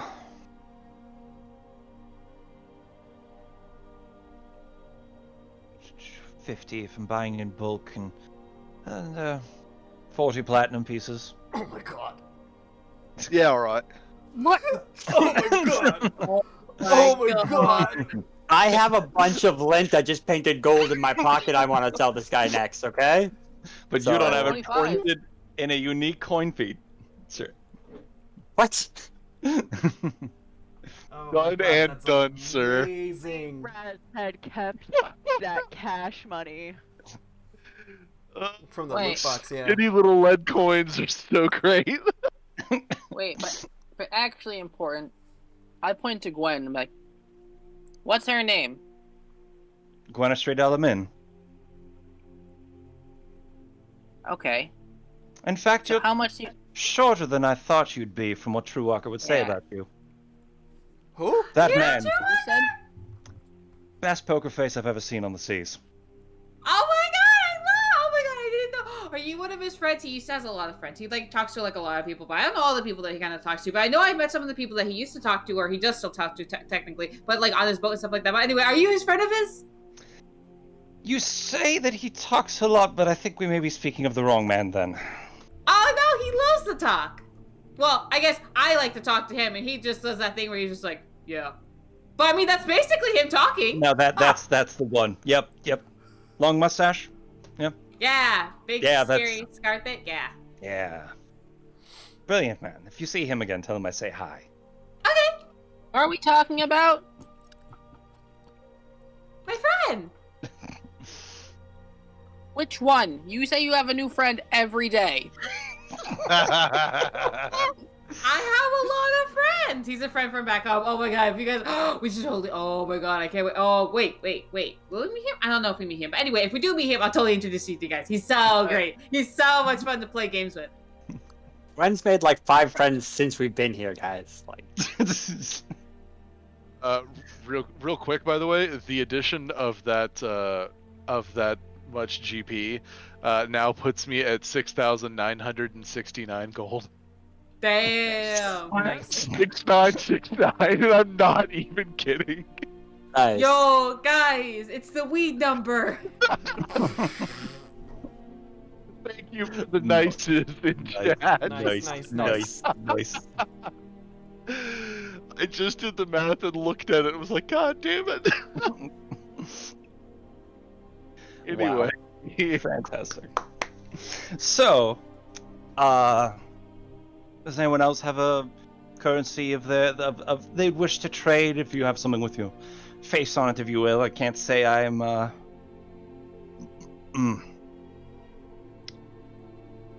Sorry, Kyle literally forgot where that train of words was going. Thanks, Brain. Thanks. Fascinated by the lead pieces, he is like rolling them on his fingers, similar to what you did, Baku, earlier. Oh, look, he's doing what you did. And then one of the pieces falls out of his hand onto the bed. Oh, but you Puts do in it his better. pocket. I can show you how the nick of it is. If you're willing to teach, I have the time. We could order drinks to the room, stay in, slumber party for the evening. I don't think it's gonna take that much time. Whenever you No. came for dinner, I have some exquisite meals below. I don't know if any of you have ever tried dragon before. It's exquisite taste. All right, I'm sold on that dinner. I'm okay. What color was the dragon?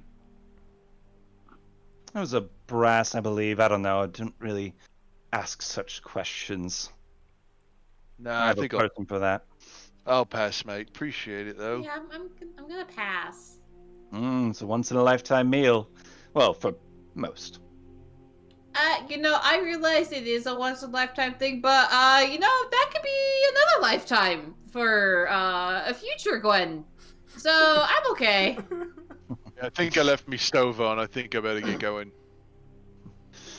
And there is suddenly a change in the lighting. The candlelight from the room goes red, and the ship lurches to the side. The coin pieces that he had on his bed are shifted off, and some fall to the floor. Even Silky Smooth loses his posture for a second and has to brace himself in a stance. And then a voice, as if coming out from nowhere, just goes, "Captain, we've got company!" If you'll excuse me. And he goes over and pulls out a small stone from the side and speaks into the rune on it. What is it, Percy? I'm in the middle of something. Well, yes, sir, I understand, but it's, Sir Hooligan, sir. How many? It's a lot. As the captain goes over and pulls open a curtain, and you just see a floating island around the back of the ship, filled from top to bottom with Sahuagins holding spears and tritons in their hands, and you just hear them calling out in, well, Sahuagin-like chants, these guttural, bubbly sounds, as you see standing at the top 3 beings with 2 sets of arms, standing there, head to toe, covered in this shell-like armor. And you can't make out what they're saying, but you all understand the universal language of, I'm gonna kick your ass. Oh. Well, maybe they're friendly? No, we faced these ones before. They're trying to get back what we took from them. Say, the Drunken Dragon wouldn't be looking to make 2 deals in one day and perhaps run as security, would they? It's up to the captain. Yeah, I guess we all look at the captain. Yep. The captain has a smile on her face as she goes, well, that depends. Will that remove the for sale sign from the Drunken Dragon?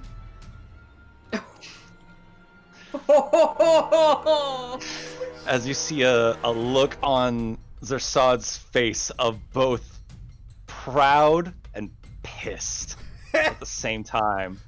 Got him! You have a deal. Yeah. If you can get rid of the thirsty fishes surrounding my ship. As she turns to the rest of the crew and cracks her knuckles. Crew, battle stations. Fists light up. Hell yeah. Yeah. Captain. And that is where we're going to end tonight's session, everybody. Oh, Nice. That's a great cliffhanger right Kyle, I was literally Googling Sahuagin NPC icons to make. I was like, shit, I have to make this on the fly. No. Not his Uh, plan, he knew. I was like, we might get to that, in which case I'll call a break, but I had a feeling that we'd have some fun here, and I'm glad we did. Thank you, everyone, for joining us. We're going to be trying to end sessions now around this time, around 11 p.m. Eastern Standard Time. Just try to end a little bit earlier for our people who have a bit of an early morning tomorrow, as well as to keep the episodes a bit more concise and a bit more manageable for you to watch as well. So, sorry for anybody just joining us, hoping to get to the last hour. You didn't. You got the last 5 minutes, but here we are. Thank you so much for joining us once again, and join us next week for session 32 of the High Seas. And 33. thank you again. 33. Did I say? What did I I said say? 32. He said 32. 32. Oh, that's weird. Yeah, I was looking at 32. So anyway, That's okay. I fucked up. It's session 33, the 3-3. Again, please join us next week. Have a wonderful holiday. And please be safe. Please be safe. And any other things, our host, Evil Angel? I'm still going to be raising money for charity with Games to Give. Thank you to those that donated to during this session. We actually raised another $65 during our Hell yeah. session here Oh, tonight. fuck. Yeah. So we're up to $155. We're $45 away from our next incentive stream. Our first incentive stream is Animal Crossing Amiibo Festival with my wife, so look forward to that sometime in the future. By the way, if we hit $500, the last incentive I have is I delete my Warlock on Destiny 2. No, I don't want that. Yeah, I delete No, a character on don't do that. Destiny 2. So it's for a good cause. Donate negative $20. It's a good cause. So if I hit it, that's what I'm gonna do. And it'll be a lot of fun to replay my Warlock and get all my powers back and all that stuff back. Oh. But Oof. I feel like you need to market that a little bit harder because I know a few Titans and Hunters that would just be like, "Yes, here is money. Let's make it happen." There'll be more streams from then till I think I'm gonna be doing this till the end of December, or towards Can you lose mid-December. Can you lose something less personal to you, like your hair or a kidney? Jeez. I've already shaved my head so many times, so it's like I'm gonna do something a little bit. I'm gonna hold on to that kidney for a while. How about an eyebrow? Speaking of Destiny, if you are into Destiny, if you donate $25, there is an incentive there that gives you a limited edition ghost. It's an exotic ghost shell as well as an emblem. And if you donate $50, there's another emblem you can get. There's all sorts of incentives done from Bungo themselves listed on the site as well. I will just type that link. Type that link in there one more time. And then I believe who is it? Your uncle, Becca, that donated? Yes. Their incentive that they chose was for to get up and dance. So while we go and raid other Eric, we're gonna go raid other Eric. We're just gonna go ahead and dance ourselves out. Thank you everybody so much for watching. We hope you have a wonderful and safe holiday. If you don't celebrate, have a wonderful and safe Thursday. And we'll see you Friday for something. I don't know. But, you know, I'll see what happens. Thank you everybody so much for watching. Woo! Have a good night. Good night. Let's go, baby. Don't lick strangers. Well, I don't know. I'm under a bed. My ceiling's here. I can't dance. Don't do it. Don't hit your head. Step aside, babe. Let a star do this. That's all. That's all, folks. Can I go home now?